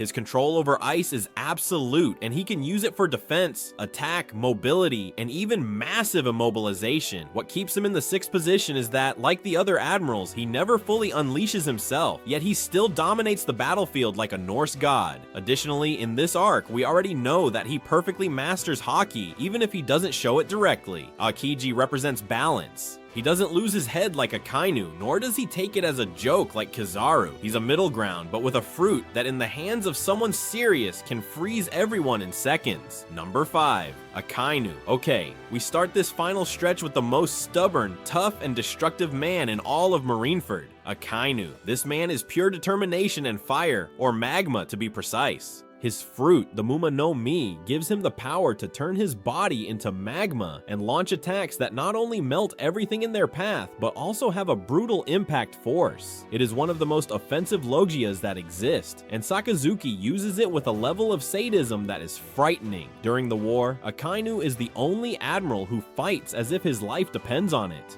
He is not playing, he is not testing the waters. He is going to kill. His fight against Whitebeard is one of the most epic and brutal of the arc. He takes a beating from the old man, but he punches him in the chest, leaving a hole the size of a soccer ball. And on top of that, after that, he remains standing as if nothing happened. And let's not forget the most traumatic part, he is the one who kills Ace. Not only does he kill him, he provokes him, manipulates him so he doesn't escape. And when Ace falls into the trap, he pierces him as if he were butter. That moment not only changes the story forever, but it defines Akainu as the relentless enforcer of the world government. There is no compassion, no nuances, only absolute justice. Akainu is not higher simply because he does not yet have the rank of Fleet Admiral at this point, and because, although he endures like a beast, Whitebeard crushes him with his final attack. But even after that, he remains standing, keeps fighting, and continues to dominate Marineford. He is the symbol of pure military power. If you don't fear him, it's because you haven't seen him seriously. Number 4. Sengoku. Here we enter the realm of living legends. Sengoku, the Buddha, is the fleet admiral during the war, meaning the highest rank in the Navy at that time. And that's not just a nice title, he's a beast. We see him in action very little, but when he does, he unleashes a brutal transformation thanks to his mythical Zoan fruit, which turns him into a giant Buddha with massive shock attacks. The thing with Sengoku is that he is the supreme strategist of the entire operation. He does not enter the field because he has to control the war from above, but when he needs to, he goes down to fight Blackbeard and his entire crew alongside Garp. Not just anyone can face a group of Yonko-level criminals with such authority. Sengoku, on the other hand, does it without hesitation. And mind you, he is a Haki user, has a mythical fruit, and is also a veteran who fought alongside Garp against Shiki, Roger, and other monsters. In other words, this man is not just an administrative chief, he is a war general with years of experience against the world's worst enemies. The reason I place him in the 4th position and not higher is because in this war, he is not seen using his full potential, but that does not mean he is not there. If Sengoku had fought from the beginning, probably many pirates would not have come out alive. It is clear that his mere presence is what keeps the chaos under control. Number 3. It is the hero's fist, the man who refused to be an admiral to avoid being tied to the government, but who is still one of the most feared marines of all time. And that's without a devil fruit. His is pure Haki, brute strength and experience. During the war, Garp is a volcano about to explode. His internal conflict is wild. He is Luffy's grandfather, Ace's adoptive father, and yet he is fighting on the side of the government that wants to execute his grandson. That dilemma makes him a character with an enormous emotional burden, and when Ace dies, he is about to kill Inu with a single blow. And if Sengoku doesn't stop him, Akainu wouldn't survive. And why do I rank him so high? Because we are talking about someone who fought the Pirate King on equal terms, who captured pirates like Don Chinjiao, whose skull he crushed with a single blow, and who trained monsters like Kobe, Luffy, and Ace. The respect everyone has for him is well earned. Garp is a living legend. And the most impressive thing is that, even without using his power at 100%, everyone is watching what he is going to do. Just by sitting in the stands, he already has pirates and marines worried. If Garp had let loose, it would have been a massacre. But for personal reasons, he holds back. Even so, his power is there, latent, about to explode. And that is more terrifying than any attack you can see. Second place, this is where the debate gets serious. Mihawk is the best swordsman in the world, and that already places you at the top of a world full of monsters. But also, in Marineford, he is the only one who says, "I want to measure the distance between us and that man," referring to Whitebeard. That is to say, he is there just to test his own strength against the greatest, without orders or sides. Just for that, you realize that Mihawk is in his own league. When he launches his first slash towards Whitebeard, he cuts through kilometers of ice and sea in a straight line. Only a commander like Yosu can stop him, and even then, it's clear the impact was tremendous. And he does that with his regular sword, not with special techniques. Mihawk doesn't need embellishments. Each slash of his is a death sentence. And why is he so high up? Because everyone is either too afraid of him or respects him too much to mess with him. No one approaches him, not the admirals, not the commanders, not the supernovas. Everyone avoids him.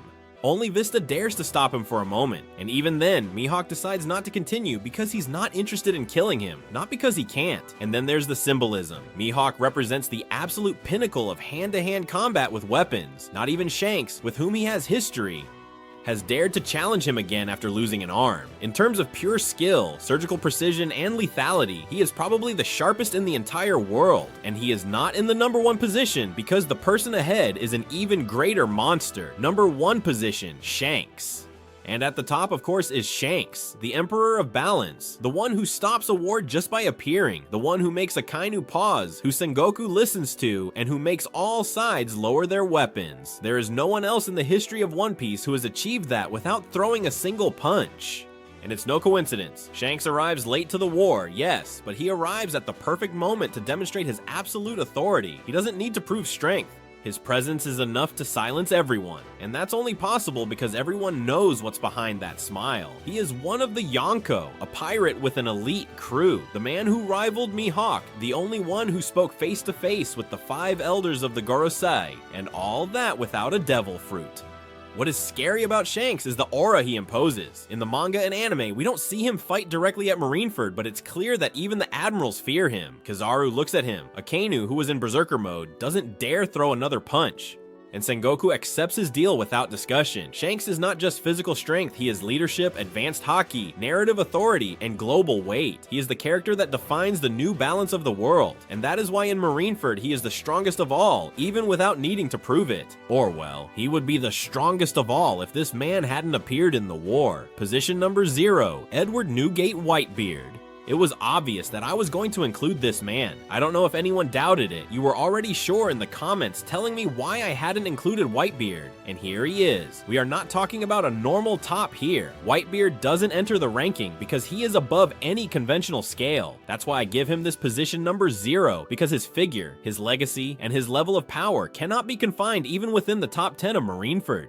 He is on another level. This man was the closest person to matching Gold D. Roger, and at Marineford, as an old, sick man with half his body failing, he faced the entire world and almost destroyed it. From the moment the war begins, he is a wall, literally. His mere presence is what keeps the hopes of the entire crew and allies raised. And when he starts fighting, that's when we see that the legend was not an exaggeration. His fruit, the Guruguru no Mi, is considered the most powerful of the Paramecia type, and he proves it every time he uses it. He breaks the air with his fists, causes earthquakes, tsunamis, and literally splits Marineford in half. But the wildest thing is not that. The craziest part is how he endures. During the war, he receives more than 267 wounds from bladed weapons, more than 150 gunshots, and 46 direct cannon shots, in addition to half his skull being shattered by Akainu, and yet he dies standing. That detail is not gratuitous, it is a message. Whitebeard was a symbol of unmovable power, and Oda made sure it felt that way until the very last second. And we go further. In the middle of the battle, when he sees that the situation is lost, he decides to stay and fight alone against the Navy so that his family can escape. And in this process, he beats Akainu, leaving him out of action for a good while, creating a crater in the ground with a single blow, and he does it while bleeding out, with half of his face charred and without stopping his advance. That is to say, we are not talking about physical endurance, we are talking about willpower, a level of determination that not even Garp or Roger showed in their lifetime, at least not on screen. And as if that were not enough, in his final seconds, he makes a declaration that shakes the entire world. The treasure exists, the One Piece is real. This moment is not just symbolic, it is historic. It changes the motivation of an entire generation of pirates, reaffirms Roger's will, and sets a new era in motion. Whitebeard didn't just die as a warrior, he died as a king. That's why he can't be on the same level as the others, like Akainu, Mihawk, Shanks. They are all monsters, obviously, but Whitebeard, even with half his body in the grave, surpasses them. His narrative impact, his raw power, and his legacy make him deserving of something beyond a number. That's why the 0 position is his alone. Let's move on to the Dressrosa saga, which includes the return to Sabaody, Fishman Island, Punk Hazard, and Dressrosa arcs. Position number 10, Trafalgar D, Water Law. The Surgeon of Death earns a spot in my top. Law demonstrated in this saga why he is one of the most outstanding supernovas. After the time skip, we saw him master 2 types of Haki, armament and observation. He did it in a basic way, something he didn't have before. With his Ope fruit, he took strategy to another level. In Punk Hazard, he defeated Virgo by literally slicing this master of armament Haki with a single slash of his rune. Then in Dressrosa, Law faced none other than Doflamingo, a veteran Shichibukai. Although Law was at a disadvantage, he managed to put Doflamingo in a tight spot several times with his cunning, using his powers to teleport and even inflict internal damage on the evil Yonks. Let's remember that move when he tricks Doflamingo by switching with one of his subordinates and delivers a brutal surprise blow. At that point in the story, Law had almost complete mastery of his fruit, even without awakening, and his inventiveness in combat was tremendous. His main weakness was endurance. After using his techniques a lot or taking damage, he would tire quickly. In fact, Doflamingo took advantage of that weakness and knocked him out towards the end of the fight. But even so, who could deny the power of... He had taken down Virgo, helped defeat Trabol, and even survived a ruthless shootout from Doflamingo. His determination to seek heartfelt revenge and overthrow Doflamingo pushed him beyond his limits. For all this, Law ranks in 10th place. He was very strong, although he lacked the endurance that other rivals had. However, his tactical intelligence and his very broken fruit allowed him to shine and be essential in the fall of the Tyrant of Dressrosa. Number 9. Kaku. A long time ago, it might be surprising to see Kaku here, but it makes a lot of sense when we think about it. Former CP9 agent, defeated by Zoro and Enies Lobby, reappears in Dressrosa as a member of CP0. Yes, he was promoted after the events of Enies Lobby. We know that the world government recruited Kaku and Lucci again, turning them into elite agents, and one does not reach CP0 without getting stronger. What did Kaku show in this saga? Although he had a brief undercover appearance, the mere fact of being there implies that he was powerful enough to be sent to serve. Additionally, it was later revealed that Kaku managed to awaken his giraffe Zoan fruit during the 2-year interval. Let's imagine this for a moment. An awakened Zoan grants massive physical enhancements, strength, speed, endurance, and regenerative ability that increases tremendously. So for Dressrosa, we can assume that Kaku already had that ace up his sleeve. Although we didn't see him fight openly during the arc, with that awakening, Kaku would have been able to stand up to almost any of the fighters present. In fact, if Zoro had a serious fight with him in Dressrosa, it wouldn't be as easy as in Enies Lobby. Kaku would now be a much tougher opponent to deal with due to his superhuman endurance in awakened form. That's why Zoro doesn't even appear in this Dressrosa top. Our swordsman didn't yet have Enma or the power he would gain in Wano, while Kaku already had enhancements that would put him above in endurance. Moreover, Kaku handles the Rokushiki very well, uses Notori-style swords with his legs, and surely improved his Haki as well. All this leads me to give him the 9th place. We didn't see him fight directly in Dressrosa, but with the information we have, he was a beast in the shadows. His presence on the island as a CP0 agent guaranteed that if things got out of control, he would have the strength to deal with many enemies. An awakened and lethal giraffe swordsman that we must not underestimate. Number 8, Jinbei. I include Jinbei in the top of the Dressrosa saga, although technically he was on Fishman Island prior to Dressrosa, because as I said, the whole saga, this saga covers everything up to Dressrosa and Jinbei shown on the island. Jinbei is, without question, the most powerful fishman in the world at this point. During his battle with Hody and his henchmen, Jinbei made it clear why he is respected even outside his island. First, his mastery of Fishman Karate is absolute. He is the master of the art of striking using water, both from the surroundings and the water inside the opponent's body. With a single water punch, he can burst enemies from within, something that left Luffy and company stunned at the time. He also handles Gyojin Jujutsu, manipulating the water around him as if it were a whip or a projectile. We saw him neutralize Wadatsumi, the gigantic fish man. He did it easily with these techniques. And let's add his brute strength. Jinbe's race by itself has colossal strength, capable of throwing someone like Luffy as if it were nothing and flipping ships underwater. Jinbe stopped Big Mom with his own hands when she went into hunger mode on the Sunny. That happens a bit later on the way to Wano, but it confirms his composure. And to demonstrate his legendary resilience, let's remember Marineford. Jinbe endured a direct punch from a Kainu, the magma of an admiral, right in the chest. And he did all this while protecting Luffy. Of course, he was severely injured, but surviving something that killed Ace is an impressive achievement.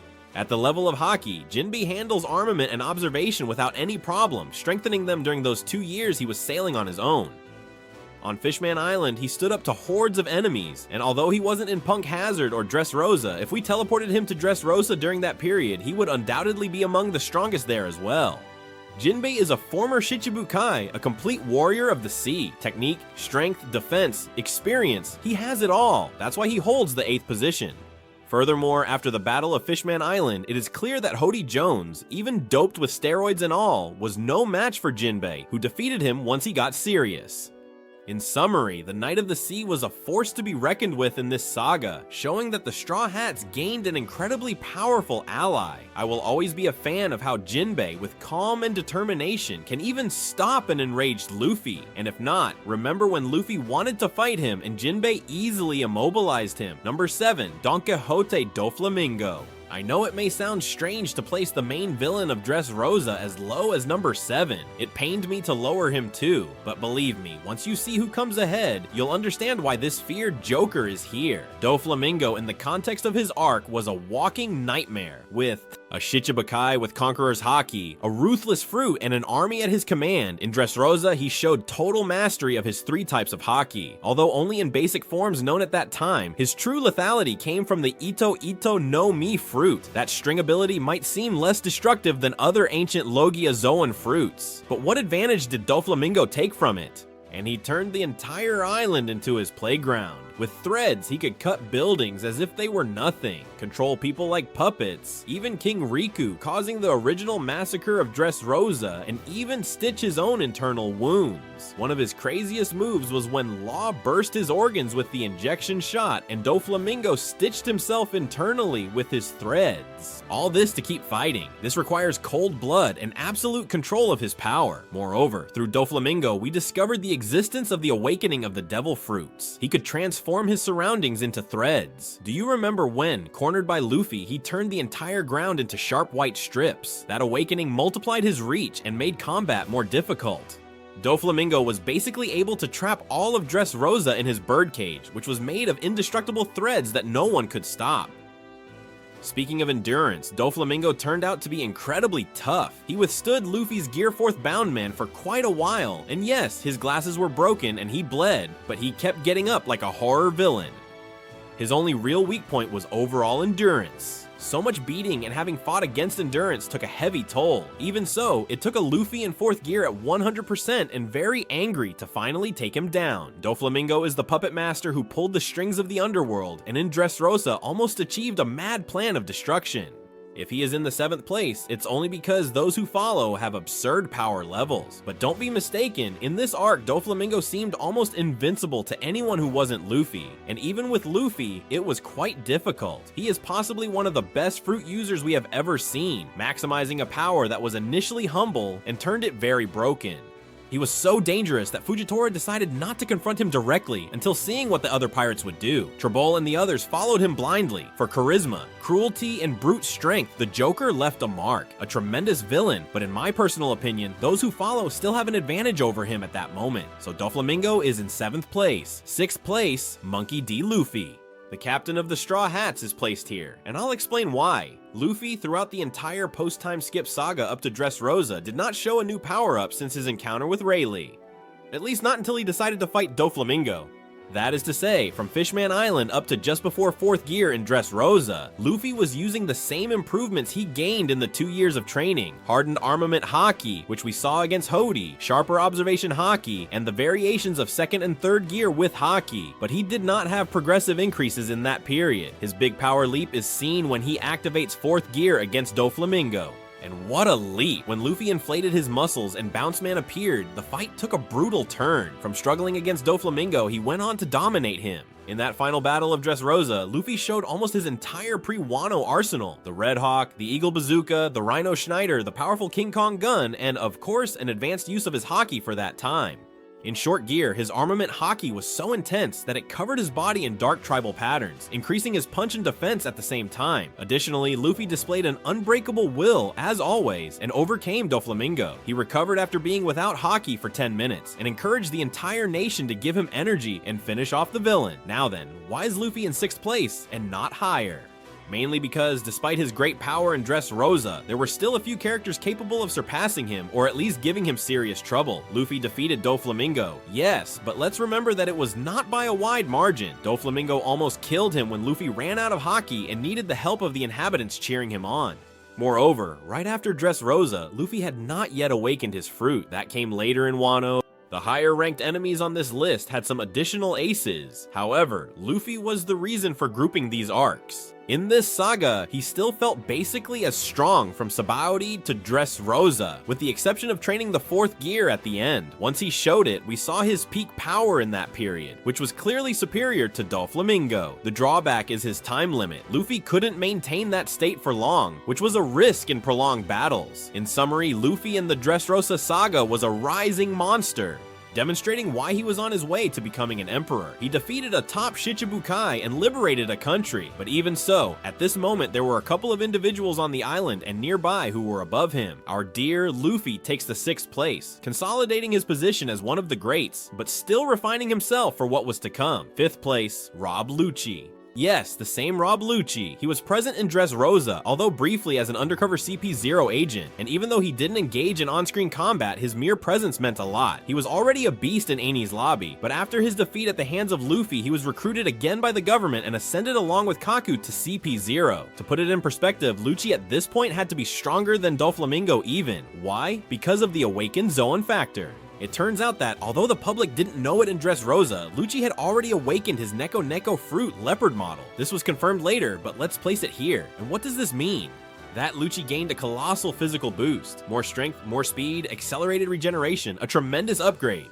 If Luffy and Lucci had faced each other in Dressrosa, it would have been very interesting. I personally think that Lucci could have withstood Luffy's 4th gear blows better than Doflamingo, especially thanks to that extra resilience of an awakened Zoan. Furthermore, Lucci masters Rokushiki perfectly and is a super versatile fighter. He has lethal close combat, long-range attacks with Rankyaku, mobility with Soru and Geppo, and the imposing Rokugan, which almost killed Luffy in the past. Let's add that he surely trained haki during those years, because a CP0 faces high-level users. So we have a prodigy assassin now with haki and an enhanced fruit operating in the shadows of Dressrosa. Who could have easily defeated him there? Honestly, very few. Luffy defeated him epically at Enies lobby. In Dressrosa, while Luffy was worn out fighting Doflamingo, Lucci was fresh in the stands, watching. After Dressrosa, Lucci does not seem to have reached his limit yet. For all that, I place Rob Lucci in the 5th position. His relative power at that time surpassed Luffy's due to that awakening advantage and his killer style. It's true that he didn't interfere in the plot, but if his power had been unleashed, I imagine a Lucci capable of taking down more than one supernova present. His only disadvantage might be facing guys with very broken abilities, a Fujitora for example, but anyone at the commander or Shichibukai level, Lucci could compete there. In summary, the government's leopard roared stronger than ever behind the scenes in Dressrosa, an enemy we didn't see fight, but whose mere presence on the island raised the power ceiling on the island. Number 4, Sabo. We are now entering elite territory. Sabo, Luffy's revolutionary brother, officially debuted in Dressrosa, and what a debut it was! He took Luffy's place in the Colosseum, obtained the Mera Mera no Mi, and since then became unstoppable in that arc. Sabo, before the fruit, was already the number 2 of the Revolutionary Army, with a formidable mastery of Ryushoken, the Dragon Claw martial art, and also of haki. In fact, when he fights in the Colosseum as Lucci and rebels, he crushes Vargas, one of Blackbeard's commanders, with astonishing ease. face, breaking his armor with his hockey-covered hands. After eating the fire fruit, Sabo reached another level. He became a man of fire, successor of Ace. Although he was just acquiring the power, he used it instinctively well. He melted the Colosseum's sand, launched fists of flames, and combined his dragon techniques with fire for greater impact. Why did it place him above Luffy, Doflamingo, and Lucci in Dressrosa? Because Sabo honestly strolled through Dressrosa without breaking a sweat. His only serious fight was the brief confrontation against Admiral Fujitora, no less. And surprise, Sabo managed to hold off Fujitora and even stop him momentarily. Obviously, it was to buy time, and neither fought to the death. But what a statement of power. Sabo was calmly at the level of a high Yonko commander. I would say that in Dressrosa, Sabo was comparable to a first commander like Marco or Katakuri. Considering his feats, even Koala and Hawk mentioned that Sabo is one of the strongest among the revolutionaries. His armament haki is brutal. He broke the Colosseum ring effortlessly with a dragon breath, and now, with fire, he could fly and launch long-range attacks like Ace. In the plot, Oda kept him a bit on the sidelines of the week to not ruin the excitement. If Sabo got serious, he probably could have defeated Doflamingo himself, but his mission was different, and he let Luffy handle it. Even so, let's note that no one in the Kurita Coliseum could take on Sabo. Vargas, who was after the fruit, ended up fleeing for his life. In conclusion, Sabo deserves the 4th place for his combination of revolutionary techniques and the power of the Mera Mera. He was the strongest wildcard present in Dressrosa after the Greats. And of course emotionally, seeing Luffy's brother protect his back with Ace's fire is priceless. Sabo the Revolutionary shines as one of the titans of this saga, erasing any doubt that he is on par with the best of the New World. Number 3, Sengoku. Who would have thought that in Dressrosa we would have the legendary Buddha Sengoku back? The former fleet admiral appeared at the end of the arc alongside Tsuru, and although he was already retired, his presence is very imposing. Sengoku, in his prime, fought side by side with Garp against legends like Shiki, and in Marineford, we saw him transform into a gigantic golden Buddha. By the time Dressrosa occurs, Sengoku is an inspector general traveling with the Navy, but let's not be fooled, he is still a powerhouse. Roger in his time hinted that only Garp and Sengoku could fight on par with him. Imagine the level this man had in his prime, surely at least comparable to a Yonko in raw power. He is a user of the Hito Hito no Mi, Model Daibutsu, Great Buddha, a mythical Zoan that allows him to become giant, golden, and launch devastating shockwaves. Additionally, Sengoku possesses Conqueror's Haki, along with high-level armament and observation Haki. In Dressrosa, he didn't fight anyone, but he was ready to confront a detained Doflamingo. If things got complicated, who doubts that Sengoku could have crushed more than one pirate present? Maybe he is no longer at his peak due to age, but I don't think his power has diminished that much. He is like Rayleigh. Even retired, he can still give a beating to almost anyone. In fact, his wisdom and calmness indicate that he didn't take action because it wasn't necessary. But if Fujitora had failed, Sengoku could have intervened without a problem. Why do I place him in the top 3? Because I consider that in Dressrosa, Sengoku was probably the strongest man on the marine side present. Or, well, not the strongest, but the second strongest. If we imagine Sengoku transformed into Buddha against Doflamingo, I think Doflamingo would have fallen without much ceremony. Sengoku is used to dealing with top-level enemies, so, in my opinion, he holds the number 3 spot as a true titan, whose power in Dressrosa still eclipsed that of the rookies below. It was great to see him joking with Law after the battle, showing that relaxed personality. But let's not forget the colossal power that the Buddha of the Navy represents. Number 2 spot, we enter the true heavyweights. Isho, also known as Fujitora, the Marine Admiral present in Dressrosa, takes the number 2 spot. Without a doubt, Fujitora was one of the most devastating forces on the island. To begin with, he is a newly appointed admiral after the time skip, recruited in the World Draft. This means that his power impressed Akainu so much that he placed him directly in the elite. Fujitora ate the Zushi no Mi, the gravity fruit, and absolutely devastating paramecia. He can manipulate gravity at will in certain areas, and we saw him pull meteors from the sky and make them fall onto the battlefield. Just like that, generating brutal explosions that split the ground. He could also increase local gravity to crush or sink his enemies against the floor. And if not, remember when he sank Law and Zoro into the ground just to talk to them? Even with that fruit, he created a huge pressure wave to contain Doflamingo's birdcage, showing a truly tremendous display of strength.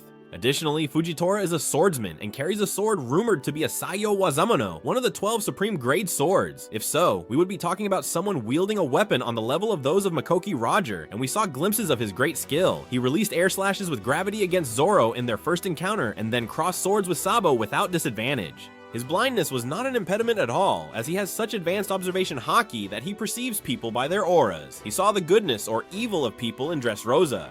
So, an admiral with a super destructive Logia Paramecia fruit, master swordsman, and expert in hockey, it's clear that Fujitora could wipe the floor with almost any pirate present in Dressrosa. He didn't do it directly because his sense of justice is peculiar. He didn't want to cause collateral damage or fight without a clear reason. He even gave himself a handicap. He voluntarily blinded himself in the past because he didn't want to see more evil. Even so, when he acted against Doflamingo's pirates at the end, or to momentarily stop Sabo, he demonstrated serenity and overwhelming power. Many fans underestimated Fujitora because he didn't achieve much in Dressrosa, but I believe he wasn't there to show off, but to observe and judge the Shichibukai system. In fact, in the end, he apologized for the chaos he caused. Very honest, but beware. In terms of pure power, Isho was top. Luffy and Law knew they couldn't defeat him. They knew that in a deadly confrontation, they were going to lose. Zoro was dying to fight him, but it surely would have ended very badly. So without further ado, Fujitora deserves the number 2 spot in the Dressrosa saga. His perseverance balanced the power of the Navy in an impressive way. Only one person in this saga could arguably eclipse him, and that is my number 1 spot next. Number 1 spot, Kuzan Aokiji.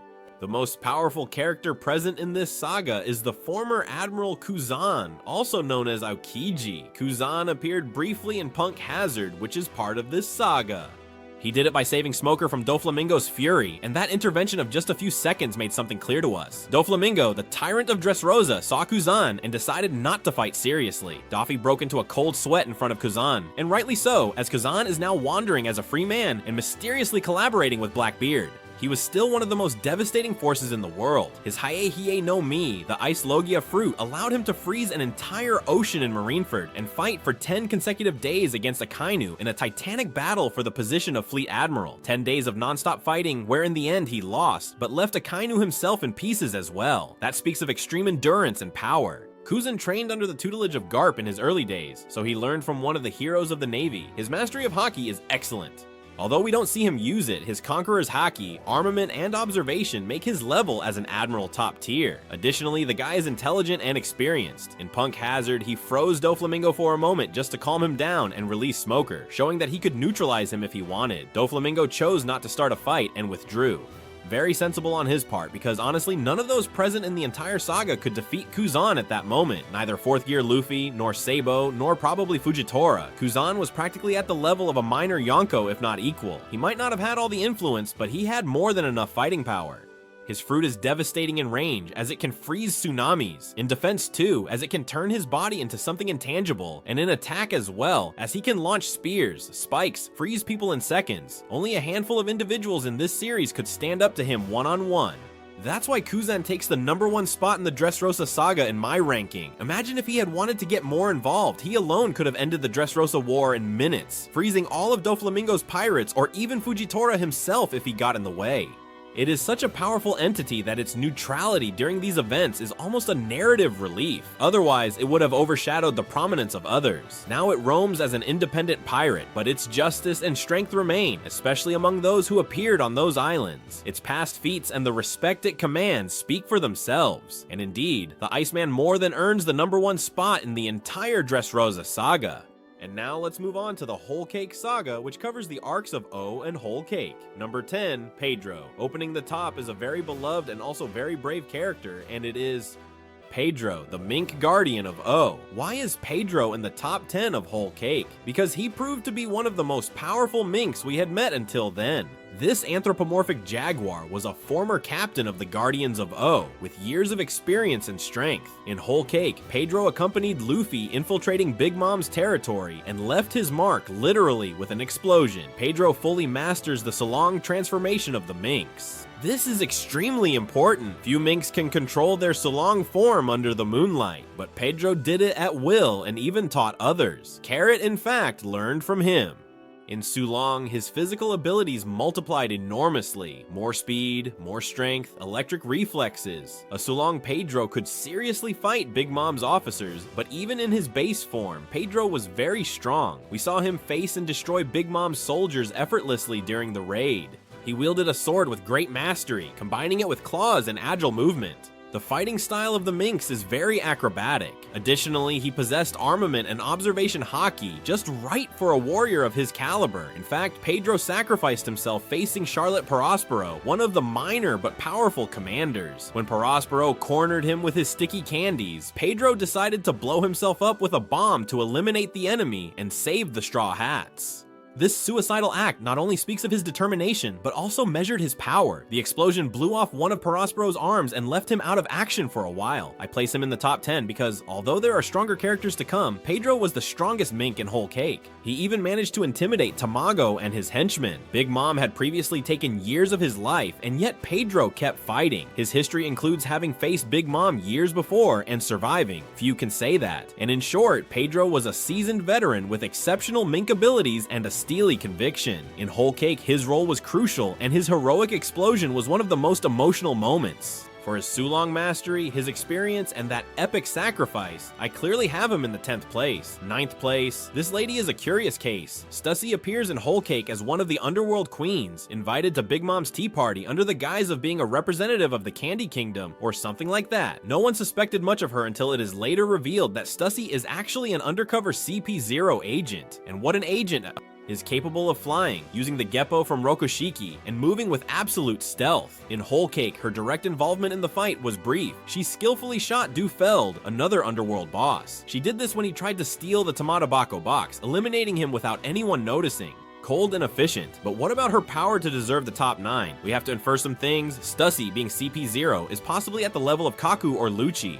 That is to say, she masters the complete Rokushiki, will have armament haki as well as observation haki, which is not confirmed there, but was very likely and a lot of experience as an agent. The truly shocking part came later in subsequent events, Egghead, where we saw her subdue Rob Lucci with relative ease using a dirty trick and a special power. It turns out that Stussy is a clone of a legendary pirate with vampiric abilities, but sticking to whole cake, she was confident enough to move among monsters like Big Mom and her commanders, and she did all this without fear. If things got out of control, I do not doubt that Stussy could defend herself against many. It is true that we did not see her deliver big blows in this arc, but her mystery and implied abilities place her above most of the guests at the tea party.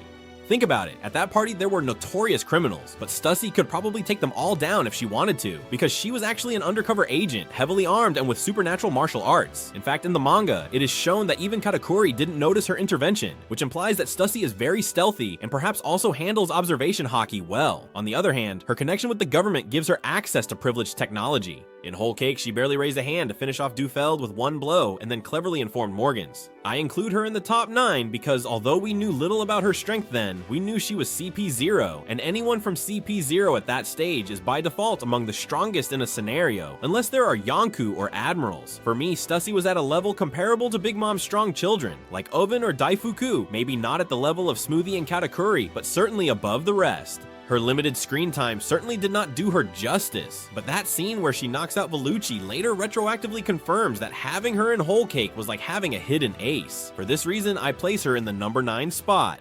Position number 8, Sanji. Here comes the beloved cook, although I place him in a humble position number 8 in whole cake. Why so low for being one of Luffy's monsters? Well, whole cake was an atypical saga for our Sanji in terms of combat. Our Blackleg almost spends the entire arc in a huge emotional and personal conflict. Discovering that his blood family, the Vinsmokes, were despots, being forced to marry Pudding to save his friends, remembering the cruelty of his father Judge and his brothers, and on the other hand, his loyalty to Luffy and Zeph. All this made Sanji not be mentally at 100% to fight during most of the arc. Oda intentionally gave him more dramatic focus than action. Sanji himself hardly had any serious duels in whole cake.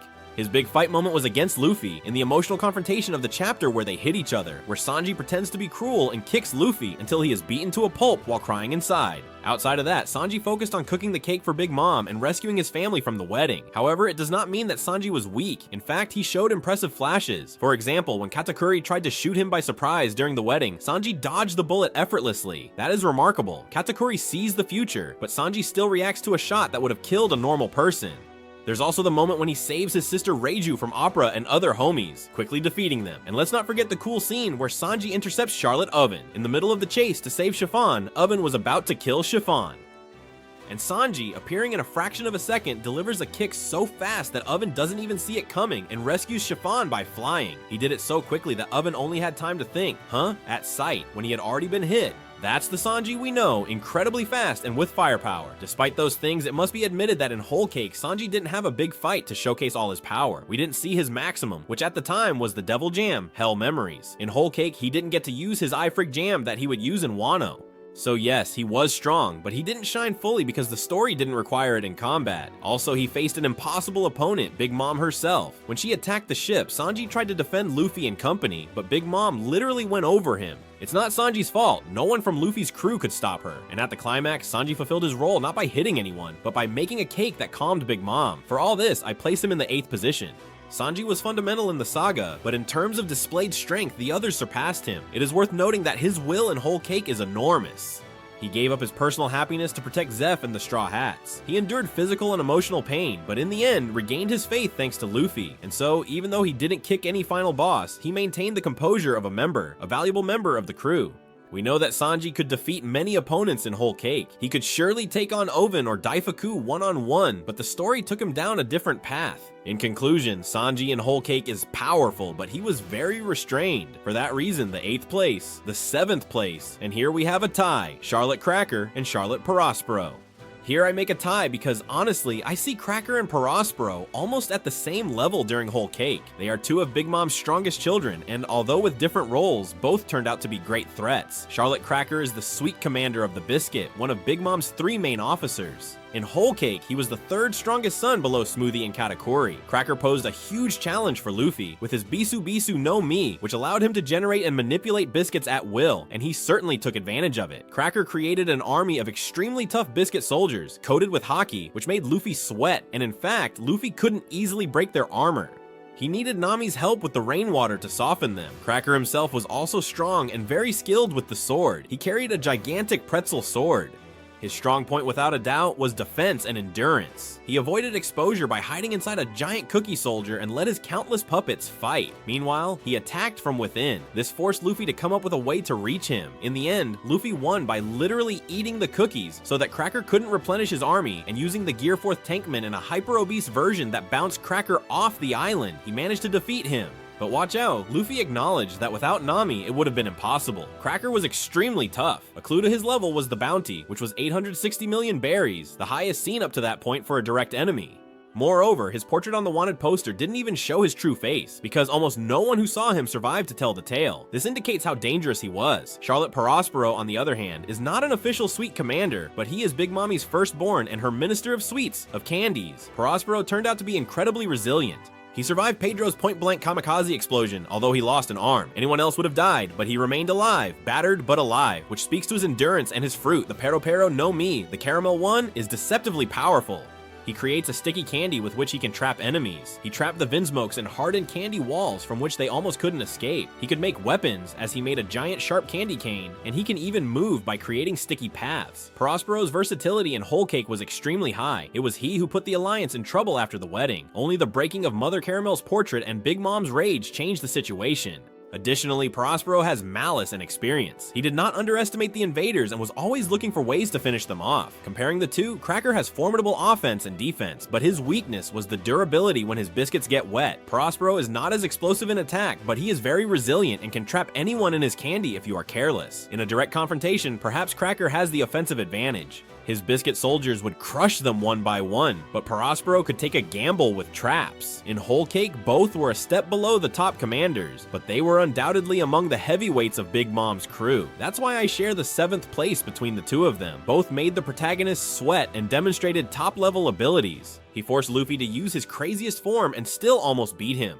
Perospero almost wiped out part of the Straw Hats, and only fell because Pedro sacrificed himself. Both showed how terrifying the Charlotte family is even without their mother. For this reason, they take the 7th place. 6th place. It may be surprising to see Jack the Drought on this Whole Cake list, but I include him because he participated in Zoo, the mini-arc before Whole Cake, and his actions had a significant impact on this saga, as he is the 3rd commander of Kaido, a user of the prehistoric Zoan of the Mammoth, and proved to be a literal monster in Zoo. This guy attacked Zoo in the absence of the main Straw Hats, looking for the Ninja Raizo, and fought for 5 consecutive days against the Minks, Inuarashi, and Nekomamushi. 5 days of continuous battle without rest in shifts against 2 alternating opponents. Jack devastated the city of Makomo with poisonous gas when he saw that sheer force wasn't enough to subdue them easily. That persistence already indicates his beastly endurance, eh? When the minks recovered, Jack reappeared at the end of Zoo trying to kill the elephant Zunesha with cannon fire. Zunesha, with just one colossal trunk strike, sank Jack's fleet and sent him to the bottom of the sea, but even that didn't kill Jack. Being a fruit user, he almost drowned, but his people rescued him right after.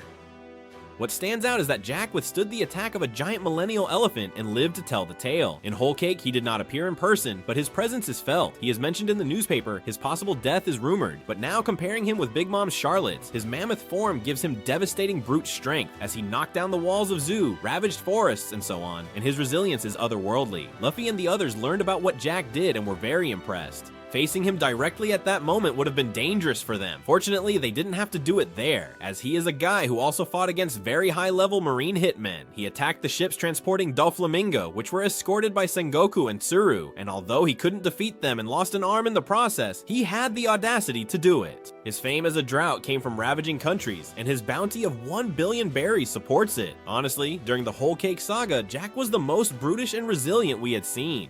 It is true that he also showed to be somewhat lacking in intelligence, very stubborn, underestimated his rivals, but his physical threat was enormous. That's why when considering, he included him without hesitation. For me, Jack could defeat both Cracker and Perospero in individual fights, simply because of his monstrous endurance. Even if the others had tricks, Jack could tank their attacks and remain standing. In Zoo, Inuarashi, and Nekomamushi, who are very strong in Sulong, although they couldn't transform there because there was no full moon available during the 5-day fight, managed to defeat him. Only Zunesha did it. So the Mammoth Man takes the 6th place, a calamity of Kaido who, although he was not in Whole Cake Island, his shadow of destruction was present in the saga and foreshadowed the level of enemies to come in Wano. 5th place, a tie between Inuarashi and Nekomamushi. Following the line of Zoo, I place both of them in the number 5 spot of the Mink rulers, Duke Inuarashi, King of the Day, and Master Nekomamushi, King of the Night. I put them together because they have always been shown as a balanced duo in power, and in Zoo, they fought side by side against Jack. Inuarashi is an honorable and serene canine mink, a great swordsman. Nekomamushi, on the other hand, is a rough and explosive feline mink, fighting with his claws, teeth, and a trident. During Jack's invasion, they had to take turns.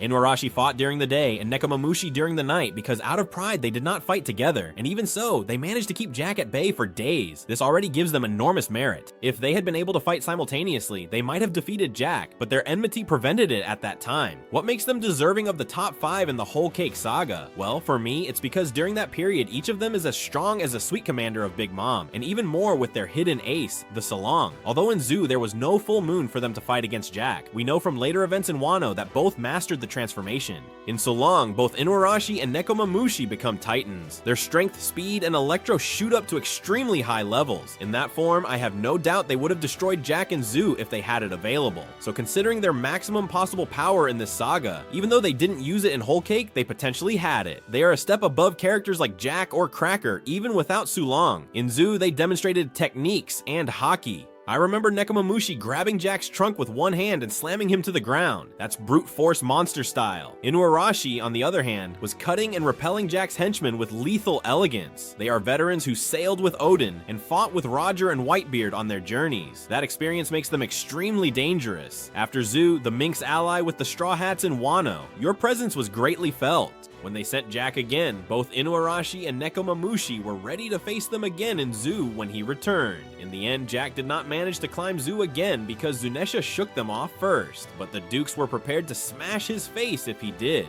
In summary, the two Mink Kings deserve their tie in 5th place.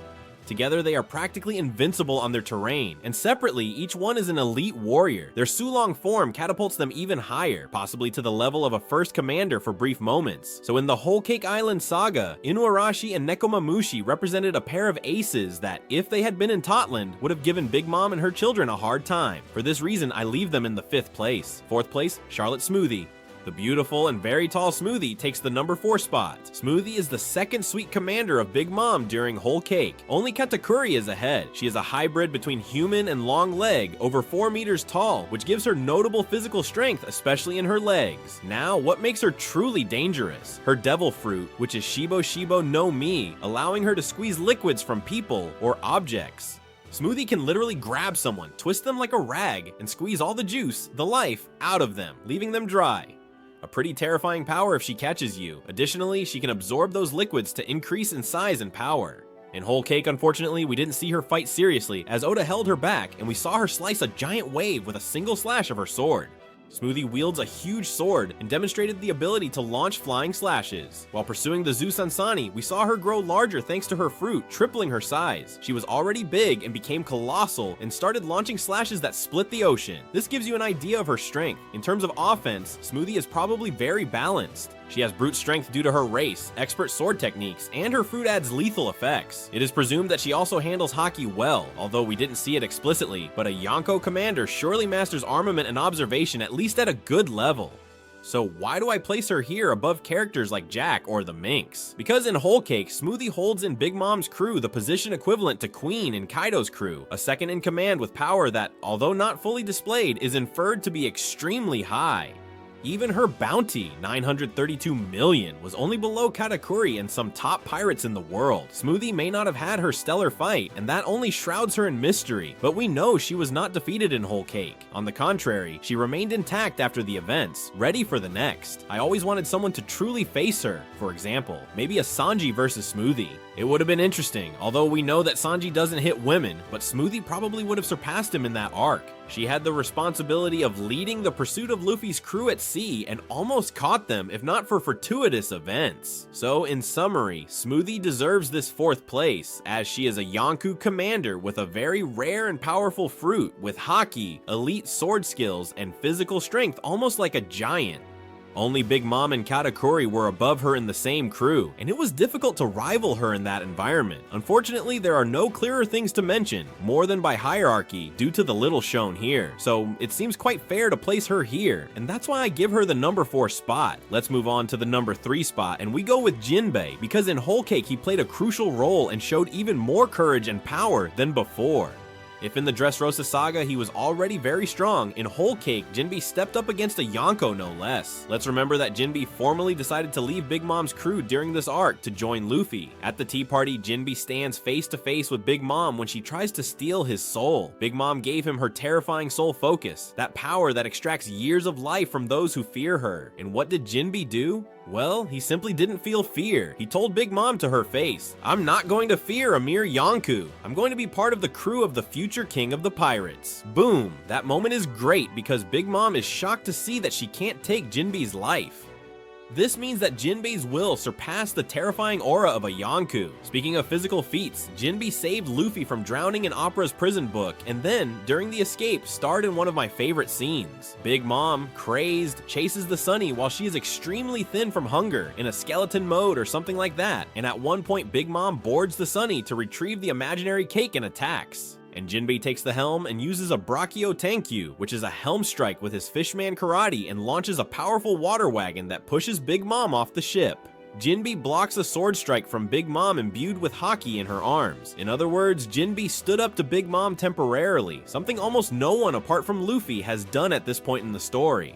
Then, during the naval chase, Jinbei is crucial in maneuvering the Sunny, fighting Big Mom's pirates at sea. On land, Jinbei also easily defeated Charlotte Opera, one of the ministers, and many soldiers as well. We can say that he showed us that Jinbei is not only strong in theory, he is brave and effective against top-level enemies. Despite that, I place him in the number 3 spot because there are 2 key characters who stood out even more in power at Whole Cake. But watch out, Jinbei, in my opinion, was at the level of a mid-high Yonko commander in Whole Cake. Maybe he couldn't defeat Katakuri one-on-one, but I would bet that with Smoothie in a prolonged aquatic or land battle. In fact, Jinbei versus Smoothie was a very interesting fight to watch, since Jinbei was also the only one in Luffy's group whom Big Mom recognized as, well, this one is truly strong. In short, his brave performance, his resilience, and his unique techniques place him in the top 3 with all merit. Also, as I said before, Jinbei is such a complete character that he has strength, technique, haki, experience, leadership. And in Whole Cake, he was like the responsible adult who saved the situation several times. That's why the Knight of the Sea rises in the ranking and takes the bronze medal. Number 2, a tie between Luffy and Katakuri. And here comes the controversy. I know this topic divided many opinions. Luffy surpassed Katakuri, Katakuri let Luffy win. There was a bit of difference. Well, for me, they were practically tied at the end of their fight in Whole Cake. Therefore, I share this position between the two because both showed to be on a very even level at this moment.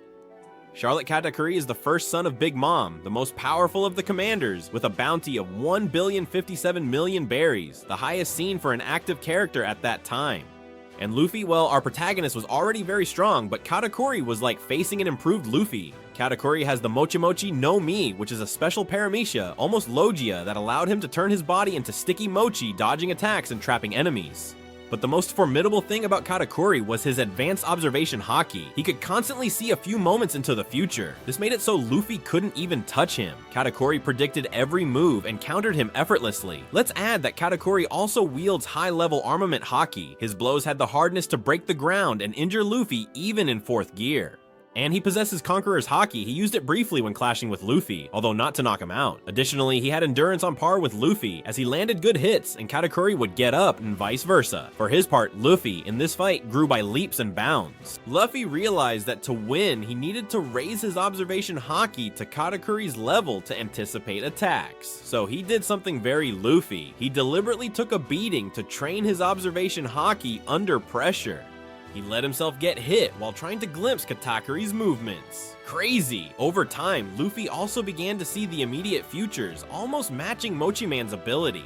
Then he brought out the 4th gear Snakeman. This variation of the 4th gear prioritizes speed. Luffy's fists bounced in the air, changing direction unpredictably, making them very difficult to dodge even for someone who can see the future, because they don't know where they will bounce. With Snakeman, the battle became much more even. Both managed to land very powerful blows. Katakuri was already injured. Let's remember he had injured himself with his trident in the abdomen to empathize with Luffy after Flampe's interference. Luffy was also in tatters, but he remained standing out of sheer determination. In the end, after hours of fighting, both fall exhausted, and Katakuri acknowledges Luffy as worthy and literally falls on his back, something he had never done before, symbolizing that he finally recognized a worthy rival. Luffy stayed standing for a moment longer, declaring moral victory, but basically both were out of combat. That's why I call it a kind of technical draw. In terms of level, I would say Katakuri was a bit above Luffy at the start due to his mastery and hack and advanced skills and so on, but Luffy managed to catch up.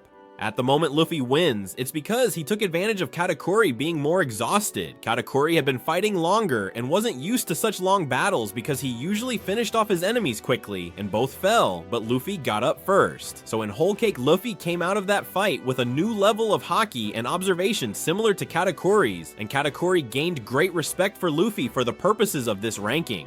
I honestly can't put one over the other, because the story itself left it somewhat ambiguous. Some will say Luffy won, period, and should be on top, and I understand that very well. Luffy was officially declared the winner of the confrontation, but in my personal opinion, Katakuri was still slightly superior in some aspects, only that Luffy had the cunning and heart to overcome. What is certain is that neither of them in Whole Cake was a rival for the first place. Both were far above the rest on this island. In fact, as soon as Luffy defeated or tied with Katakuri, he was considered by Morgans as a candidate for Yonkou and was called the 5th Emperor in the news, even though this was somewhat exaggerated. This shows that this level of power was already bordering on legendary status. In conclusion, Luffy and Katakuri together take the number 2 spot in Whole Cake. Their fight was one of the best in the series, full of mutual respect at the end. Katakuri proved to be an honorable enemy who even removed his mask in front of Luffy, a gesture of trust, and Luffy showed that by breaking his limits, he can match the best. Number 1. Big Mom. It couldn't be any other way. Big Mom is the undisputed number 1 of Whole Cake Island. Who in that arc could really rival the Empress of the Sea? Lin Lin is a monster in every sense. In Whole Cake, we saw her in action at times, and every time she moved, the world trembled. Starting with her foundation, Big Mom has a practically invulnerable body since childhood. Bullets, cannons, swords, nothing could hurt her. Her physical strength is immense. As a child, she accidentally destroyed a village of giants. As an adult, she destroyed forests with punches of rage. Her endurance is almost ogre-like. During her hunger panic attack, she went through a firestorm, fell into the sea, lost her memory for a while, but she didn't drown. She kept fighting relentlessly for days and chasing the Sunny. On top of that, she has natural regenerative powers. At least when she enters that frantic hunger pang, she becomes almost invincible. Now let's add the fruit, the Soru Soru no Mi, with which she can manipulate souls. It allows her to steal years of life from those who feel fear, literally scaring them to death. She creates animated homies by infusing souls into objects, like her famous Napoleon, which was the Sword Hat, Prometheus, the Fire Sun, Zeus, the Electric Cloud. With those homies, Big Mom made terrible combos. She launched lightning with Zeus, set everything on fire with Prometheus, cut buildings with Napoleon in the form of a giant sword. And just to stop Zeus, Nami's cunning was required. Then, just to contain Prometheus, Jinbei had to use all his water, and Big Mom, in the Wedding War, was about to annihilate the Vinsmoke, and later, while chasing the Straw Hats, she entered a terrifying skeletal state, but it did not diminish her strength. In fact, some say she became even more fearsome because nothing could stop her. Jinbei, Brook, and company could only dodge and defend themselves desperately. What else? Ah yes, her haki. Big Mom obviously has all 3 types of haki. In Whole Cake, we see her use the Conqueror's haki to knock people out at the wedding when she goes crazy after the scream. Her armament haki is so strong that Luffy in 4th gear could barely touch her in the final clash. Really, Big Mom was far above Luffy, so much so that the goal was never to defeat her, but to escape from her. For all this, Big Mom is the queen of the top one. It's obvious, I know, but it must be made clear. In Whole Cake, Big Mom was invincible. She wasn't even defeated. She was only momentarily satisfied after eating the wedding cake that Sanji prepared for her at sea, which calmed her frenzy. Later, upon regaining awareness of everything that happened, she became enraged. But Luffy had already escaped. Not even the Navy dared to seriously intervene in Totland because of her. Big Mom has decades of piracy. She was in the crew of Rock's D. Zebek in her younger years and has defeated giant heroes, anyone who stands in her way. Whole Cake made it clear why she is a Yonkou. Her power was overwhelming in every aspect. Her influence as well, since she had 53 countries under her command. In combat, I would highlight the scene where she, riding on her flying Prometheus, sets an entire jungle on fire and charges at the Sunny like a deity of destruction. They could only save the ship by using the Coupe de Barbe to escape. In short, Big Mom, the Yonkou of Sweets, takes the gold medal of Whole Cake. No one came close to overshadowing her in this arc. The best they could do was appease her with pastries. Perhaps the biggest rival Big Mom faced was her own madness for the wedding cake. And in the end, not even that defeated her completely, it only calmed her momentarily. An insatiable and all-powerful monster that reigned supreme in this saga. And in position number 0, Zunesha. I want to make a small special mention of the giant elephant that carries Zu. I include it because it appears at the end of the Zoo arc, and Zunesha, with just one trunk strike, sank Jack and his fleet, something no living character did. Its colossal size also makes it an almost unbeatable being physically. Who can withstand a hit from an elephant 20 kilometers tall? Well, 20 or however many Oda feels like, because he has changed its size 3 or 4 times. This is no joke. Of course, Zunesha is not exactly a traditional fighter and depends on being given orders to act due to its sentence. But I couldn't help but mention that in this saga, we witnessed the strength of an ancient creature whose blow could defeat anyone present in Whole Cake. I just mentioned it as an extra because Zunesha is powerful due to its massive size, although in the story its role is more as a living transport for the Minks, but I think it was necessary to mention it as a top 0. And now let's move on to Wano, which covers the Wano arc.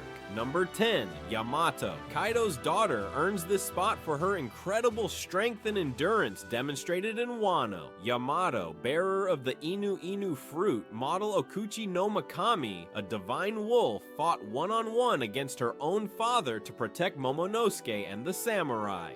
She possesses the Haki of the King and managed to use the Conqueror's coding technique, enduring several of Kaido's strongest blows. Although she did not manage to defeat him, she was able to hold him off long enough until Luffy's arrival. Her combination of physical power, techniques like the Raime Hake, the Crushing Thunder, and the conviction she has make her tremendously powerful and dangerous. But the rivals above on this list surpassed her feats in the Wano War. 9th place, King. As Kaido's right-hand man and one of the 3 great calamities, King proved to be a formidable opponent. He is a Lunarian with almost invincible resistance when his flame is lit, capable of withstanding direct attacks without flinching. In his Pteranodon form, thanks to the Ryu fruit, Pteranodon model, King reached great speeds and delivered destructive blows. Let's remember his technique, Andante: cutting mountains. In Wano, King pushed Zoro to the limit, forcing the swordsman to awaken the power of Enma and advanced Haki to counter his defense. Finally, Zoro defeated him, but King's enormous durability and ferocity made it clear that few below Kaido could face him. That's why, even though he fell, he ranks among the strongest of the arc.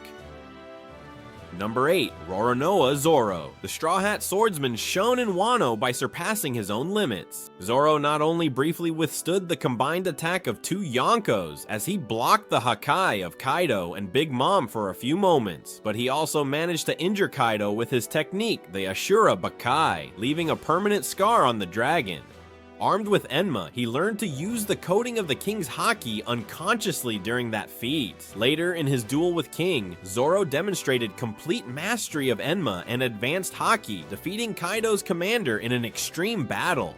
His achievements in combat, including the defeat of King, demonstrate that Zoro reached a new level, placing him above most commanders and only below the levels of emperors and admirals present in Wano. Number 7. Trafalgar Law and Eustace Kid. These two supernovas share the spot because in Wano they acted as an unstoppable duo. Law with his awakened Ope Ope no Mi, and Kid with his Shiki Shiki no Mi, the one of magnetism, which was also awakened, achieved the unthinkable, defeating Big Mom in combat. Combining their abilities, Law's puncture while piercing Big Mom and Kid's damned punk crushing her, they put an end to the Empress at the climax of the Battle of Onigashima. Individually, each one showed power at a superior commander level, Law with his ability to displace, cut anything, and even cause internal damage with the shock wile, and Kid with his crushing metallic brute force and his warlike creativity. Although perhaps neither of them alone would have defeated Big Mom, even so, their cooperative feats prove that they are at the level of a Yonko when they work together. For this reason, both captains of the worst generation are positioned together in this ranking, immediately behind the true titans of the arc. Number 6. Ben Beckman.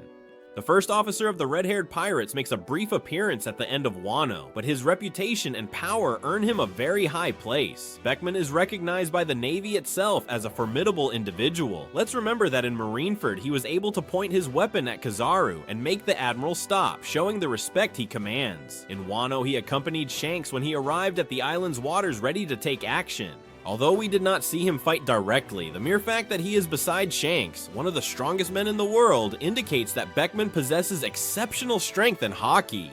He is a strategist and powerful in combat, probably on par with the strongest commanders or even rivaling an admiral in a one-on-one. His presence served to intimidate the remnants of the Navy in Wano, and many fans speculate that Beckman could defeat individuals of the caliber of Law or Kid if they face off. In terms of status, Ben Beckman is positioned here, demonstrating that Shanks' subordinates do not lag behind in power. 5th place, Ryokugu Aramaki, the Marine Admiral who burst into Wano after the war, also known by his alias the Green Bull, takes the 5th place. Ryokugu immediately showed why admirals are so feared. He single-handedly defeated the commanders Queen and King, who were already very weakened, absorbing their nutrients with his Logia ability of vegetation, the Mori Mori no Mi. His power allows him to generate entire forests, drain the life from his opponents, and transform into a colossus of roots and plants. Aramaki was confident he could crush the Straw Hat Pirates and the Samurai Alliance by himself, indicating enormous strength and perhaps some arrogance.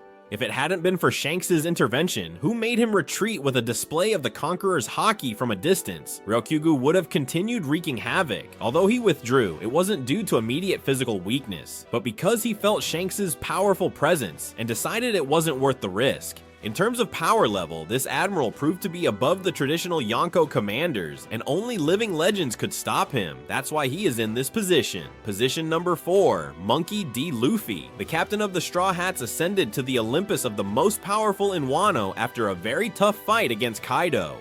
Luffy awakened the true power of his fruit, the Hito Hito no Mi, model Nika, the Sun God, reaching Gear 5, a form in which his rubber body acquires comedic properties that are almost omnipotent. In this state, Luffy could fight on equal terms with Kaido, enlarging his fist to the size of a mountain to deliver a great punch with a final attack that defeated the King of the Beasts. Additionally, Luffy masters the 3 types of haki: observation with future sight, internal armor type Ryo, and advanced conqueror to code attacks. His victory over Kaido was historic, taking down what was considered the strongest creature in the world. So why was Luffy 4th and not higher? Mainly out of respect for the experience and brute strength of the veteran emperors. Although Luffy defeated Kaido, it was at the limit of his strength and after Kaido was somewhat worn out by other battles. Big Mom, for example, did not face Luffy directly in Wano while he was in top form. After Wano, Luffy is declared as one of the 4 emperors, but in this specific ranking, we consider that there are several characters who had a slight advantage in certain aspects during the arc. Even so, Luffy established himself as one of the most powerful warriors of the era, and his position here reflects that gigantic leap in power. Position number 3, Big Mom Charlotte Linlin. The pirate empress and matriarch of the Charlotte family was one of the main antagonists in Wano. Allied with Kaido, Big Mom is a practically indestructible force of nature. Her skin is as hard as steel. They called her the Iron Balloon. She has overwhelming physical strength since childhood, and her Soru Soru no Mi fruit allows her to manipulate souls, being able to extract the life expectancy of her enemies or animate elements like fire and weather. Napoleon, Prometheus, Hera are extensions of her power. In Onigashima, Big Mom fought against Kid and Law simultaneously, and not even their ruthless combined attacks defeated her easily. They had to remove her from the battlefield by blasting her off the island to finally be neutralized. For most of the war, Linlin remained without a serious scratch, laughing at the supernova's assaults as if nothing. Her Conqueror's Haki is also of the highest level, capable of bending the will of weak warriors instantly. Although she was ultimately defeated by Kid and Law's perspective, Big Mom proved to be almost as invincible as Kaido. Her decades of experience as a Yonko and her terrifying power place her above Luffy throughout the Wano arc. Luffy cleverly avoided facing her directly there. That's why Big Mom takes 3rd place, representing one of the peaks of power seen in Wano. 2nd place, red-haired Shanks. Although Shanks was not involved in the main battles of Wano, his final arrival made a difference and reminded us of his legendary status. Shanks is one of the 4 emperors, feared for his unsurpassed mastery of Haki. When Ryogyaku invaded, Shanks projected a Conqueror's Haki from his ship so intense that it paralyzed the admiral from kilometers away, forcing him to desist. Few characters can boast of intimidating an admiral without even showing up in person. Shanks is also a formidable swordsman, bearer of the sword Griffin, and he rivaled Mihawk in epic duels in the past. In terms of raw power, Kaido himself included Shanks in his mental list of great fighters at the level of Whitebeard, Roger, Odin, and himself. In Wano, we did not see Shanks unleash his full power, but his mere presence made the rest tremble. He is placed in 2nd position because, although Kaido was the great villain to defeat in the arc, Shanks is probably on par or very close to Kaido in terms of strength. Some might argue that Shanks could have surpassed Kaido in a one-on-one confrontation thanks to his supreme Haki. Be that as it may, the red-haired showed himself as an imposing protector by driving away the Navy, making it clear that he is one of the strongest beings in the world of One Piece. Number 1. Kaido. In the number 1 spot in Wano, it could only be Kaido, the general governor of the Beast Pirates, known as the most powerful creature in the world. Kaido earned that title with distinction during the arc. No one could bring him down for years, and in Onigashima, he faced an army of formidable opponents one after another. He defeated Luffy several times before the final battle. He knocked him out with a club at the start of the arc, then threw him off the island by breaking his 4th gear. He defeated the 9 red scabbards, Odin's samurai, leaving several on the brink of death. He overcame Luffy and Zoro at the same time, along with Big Mom on the rooftop, and even fought with Yamato without rest, not to mention that he defeated all the minks in so-long form by himself with Jack. His Uo Uo no Mi fruit model mythical dragon allowed him to transform into a huge dragon that breathes fire and wipes out cities with his Boro breath. In hybrid form, he combined that draconic toughness with hand-to-hand combat techniques imbued with Conqueror's Haki. His Thunder Bawa could knock out elite opponents with a single blow. Not even the worst beating from Raizo returning his own fire with a ninja technique or the combined attacks of Luffy, Zoro, Law, and Killer could take him down for good. He only fell when Luffy reached the legendary power of Nika and delivered his final giant punch. Even so, Kaido kept counterattacking with a gigantic Bolo breath, demonstrating his superhuman endurance until the last second. His reign of terror in Wano and the colossal level of his abilities place him at the top of this list without question. Kaido is the power ceiling that defined the entire Wano arc, an enemy whose defeat literally required the awakening of a god in Luffy. That's why he is the undisputed number 1 in Wano. Now let's move on to the Egghead arc, which covers the Egghead arc. 10th place goes to Bartholomew Kuma. We begin the Egghead top with a character whose shadow weighs heavily in the saga. Kuma, the former Shichibukai, turned into a human weapon by the world government. Although Kuma is not physically present on Egghead Island all the time, his actions are happening simultaneously as he climbs the red line towards Mary Geoise. His history and legacy of power intertwine with the events of the arc. Kuma possesses the Nikyu Nikyu no Mi fruit, which allows him to repel practically anything, from air, pain, fatigue, to people, transporting them to distant destinations. At his peak, Kuma could confront and neutralize strong enemies in an instant. Let's remember when he repelled Luffy's entire crew in Sabayori just by touching them. In Egghead, we learn more about his tragic past through Bonnie, but we also see his Seraphim, the S-Saber, sowing chaos using those same repulsion abilities. Although currently the real Kuma is severely damaged and acting on reflex, his power from years ago was immense, enough to be in this top. His inclusion here acknowledges both the threat his power represents, now replicated in the S-Saber, and the influence of his presence in this saga, as his actions could affect the world in general. In summary, Kuma was and is one of the most fearsome warriors in the world, and his legacy remains present. Number 9. Vinsmoke Sanji. The Straw Hat Cook occupies the 9th place thanks to the improvements demonstrated since Wano and his performance in Egghead. Sanji, after awakening the modified genes of the Vinsmoke lineage, obtained a resistant exoskeleton and much more resilient blue flames in his air-dried Janver. With these improvements, he defeated Commander Queen in Wano and continues to be part of Luffy's monstrous trio in Egghead. On the futuristic island, Sanji faced S-Shark, a seraphim with Jinbe's powers, demonstrating his superhuman speed and toughness, managing to withstand a powerful blow without breaking thanks to his new cybernetic anatomy. We also saw Sanji momentarily intercept Kizaru to protect Vegapunk, showing his zero fear of an admiral. His speed, which borders on invisibility with the Skywalk and his boosters, combined with the explosive power of his flame kicks, makes Sanji a rival that even enemies like the Seraphim must take seriously. Although below Zoro and Luffy in raw power, Sanji in Egghead reaffirms his place among the strongest of the crew and shows he can face high-level opponents without hesitation. His genetic evolution and fiery determination make him deserving of the 9th place in this arc. 8th place, Roronoa Zoro. The swordsman of Luffy's crew ranks high on the list again, this time occupying the 8th position in Egghead. After his feats in Wano, Zoro remains in top form. He masters Enma and his other 2 swords with advanced haki, and his fame as a fighter spreads widely. In Egghead, Zoro plays a crucial role facing new threats. On one hand, he managed to stop Mihawk's Seraphim, crossing swords with a child version of the world's greatest swordsman, which shows his growth by being able to contain him. On the other hand, when Rob Lucci betrays the truce and attacks, Zoro is the one who faces him directly. Without blinking, Zoro manages to match the CP0, who had obtained an awakened fruit, showing that his level far exceeds that of commander-ranked enemies. Additionally, Zoro demonstrates great control over his haki, suggesting that he could use his intimidating aura to subdue weaker opponents in the future. Although in Egghead he hasn't had a very serious one-on-one duel like in Wano, his imposing presence is a deterrent factor. The allied Vegapunks themselves trust him for crucial protection. With his iron will and techniques like Shishi Sansen or Purgatory Onigiri, which are ready to be used, Zoro secures a place among the most powerful present in this saga. Rank number 7, Saint Shepherd Jupiter. In the 7th place appears one of the 5 mysterious elders of the Gorosei, unofficially known as Jupiter.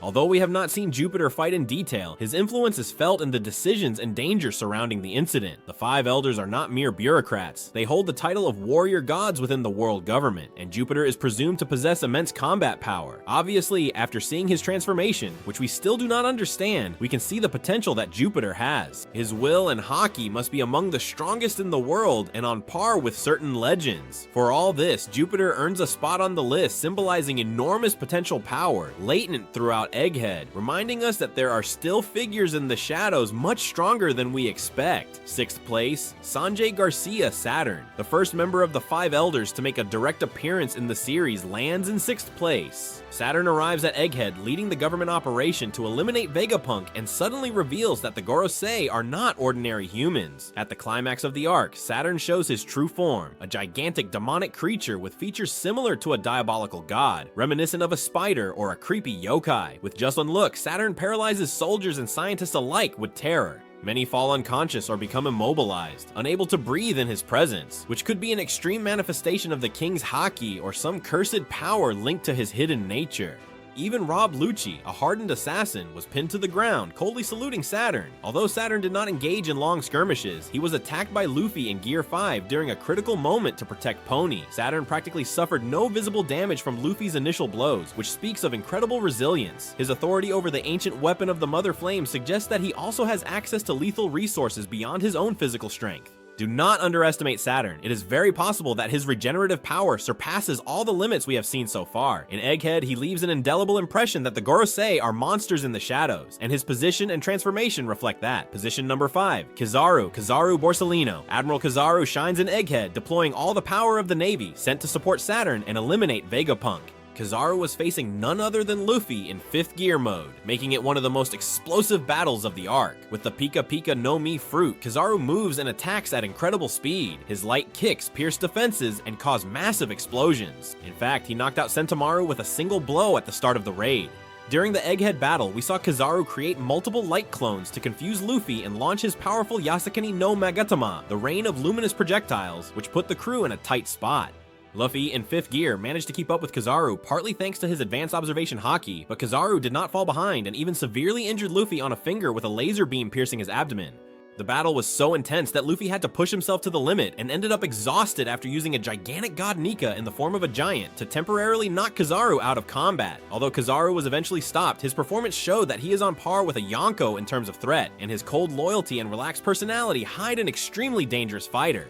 In Egghead, Kizaru proved to be the most powerful government agent, and that's why he ranks number 5, just surpassed by those with more mysterious or legendary powers. Number 4, Nusuyuro and Mars. In this position, we have 2 of the remaining 5 elders, Nusuyuro and Mars. Although we couldn't see all their power displayed in Egghead, their influence and military potential must be considered among the highest in the world. Seeing the power and the disaster caused by these 2 characters in Egghead, with their awakened forms, which I repeat, we don't know if they are fruits or what, we see that they have a power that is completely insane, completely breaking all the standards we had thought about the Gorosei and demonstrating certain abilities above characters like Saturn or even Jupiter, as we saw them act quite offensively with certain characters and defend themselves quite well from attacks, apart from having an incredibly beastly resistance and taking a somewhat more important role in the arc, only behind one of them. That these 2 characters have survived Egghead and remain alive to this day at the time of recording the video indicates that they are obviously 2 very powerful characters from whom we will be able to see more interesting things in the future. But just for the monstrous power they demonstrated, for their forms, which were totally massive, gigantic and destructive, and especially the tremendous resistance they have, I think they earn a worthy 4th place in this top piece. And it's important to understand that these people are the absolute elite of the world government. Their mere existence maintains the balance of global power. In this saga, Nusuyuro Mars represents that heavyweight in the distance. Everyone knows they are there, and everyone is afraid of what they can do and what they don't know they can do. That's why facing them is practically a nightmare. It's hell in person. Number 3. In 3rd place, we have the protagonist and now Emperor of the Sea, Luffy. In Egghead, Luffy continues the momentum from Wano, showing why he is one of the strongest individuals alive. From the beginning of the arc, Luffy in 5th gear amazes allies and enemies with his cartoonish fighting style. It allows him to turn imagination into combat reality, becoming giant, inflating his body, transforming his surroundings into rubber. This, combined with his advanced Conqueror's Haki, makes Luffy an unpredictable and practically unstoppable fighter. In his confrontation with Kizaru, even though it was the first time he fought an admiral on equal terms, Luffy managed to stand his ground and finally take him out of action momentarily. His strength, enhanced by the training in Wano, also allowed him to take down Rob Lucci in a brief encounter. Luffy hit him with just a good Haki punch. During the culminating phase of Egghead, Luffy even turns his attention to Saturn to save his friends. In a reckless act, he attacks the deity with everything and manages to grab him and slam him to the ground, a feat that few could achieve against a member of the Gorosei. Although that confrontation was brief and Luffy was exhausted after so many consecutive battles, he showed that his power and courage have no limits. Additionally, Luffy has the peculiarity of hearing the voice of all things and the will of Joy Boy burning within him, which in Egghead seems to have had an impact. For example, his heartbeats activate the ancient giant robot. And all these factors make him more than deserving of the top 3. Only 2 entities related to the ancient era of the government separate them, which says a lot, and Luffy is already at the top of the One Piece world, and every great power present in Egghead had to acknowledge it. In 2nd place lies a non-human being, but of great importance in Egghead, the ancient giant robot known as Emmet, built 900 years ago in the Void Century, and possibly made by the ancient kingdom allied with Joy Boy. This Colossus was inactive until recent events. Vegapunk revealed that in the past, Emmet climbed the Red Line and attacked Mary Joaz 200 years ago, before mysteriously running out of energy. In Egghead, the drums of liberation resonated again when Luffy awakened the power of Nika, and that sound activated the sleeping giant. Emmet awoke in the underground laboratory and immediately responded to the presence of Joy Boy, Luffy. Although it had been inert for years, upon activation it demonstrated colossal strength. It destroyed with a single punch one of the parts that even the pacifist could not damage and protected Vegapunk and his group at a critical moment. And more importantly, Emmet served as a conduit for the will of Joy Boy. What we saw was that he unleashed a wave of Conqueror's Haki so powerful that it instantly knocked out dozens of enemy soldiers and agents, and even the vice admirals present felt their senses waver.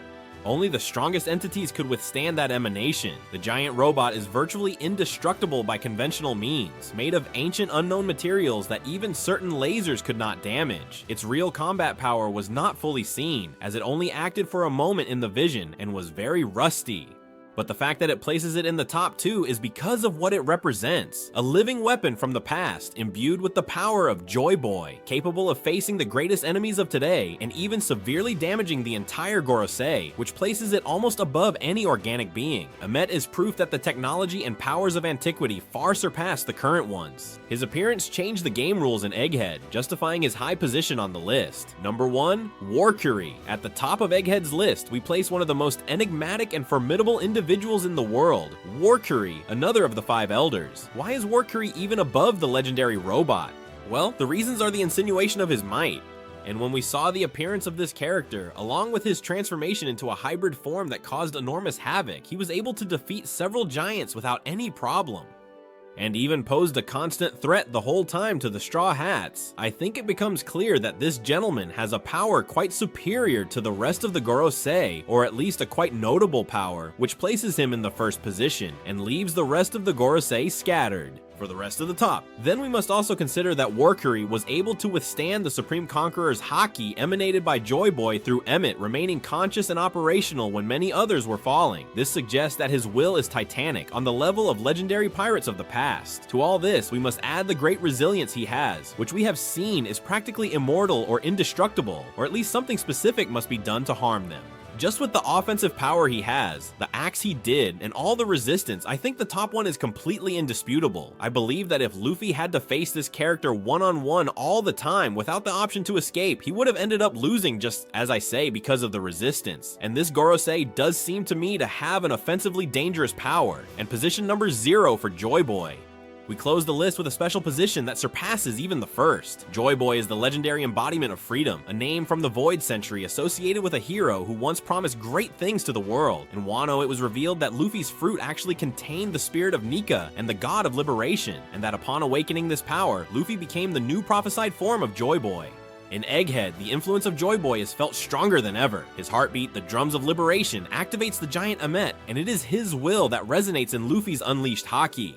It is his historical shadow in some way that frightens the world government. Joy Boy, through Luffy, appears unbeatable. When Luffy enters the state of Nika, he defies the laws of physics, laughs in the face of danger, and makes the impossible possible. And none of the Gorosei, admirals, or government weapons have managed to contain that spark. Moreover, Joy Boy as an ancient figure possibly possessed an even greater power. It is inferred that in his time, he was the most powerful of all, but most importantly, his appearance in Egghead is brief but absolutely key. And even though he is not physically there, I wanted to dedicate this number 0 spot to him, because when Emmet unties that famous knot, he unleashes the power of Joy Boy, which is an utterly insane haki, with even the giants saying that this haki could be even superior to Shanks, which already shows us the immense power this man must have. Joy Boy's was expected.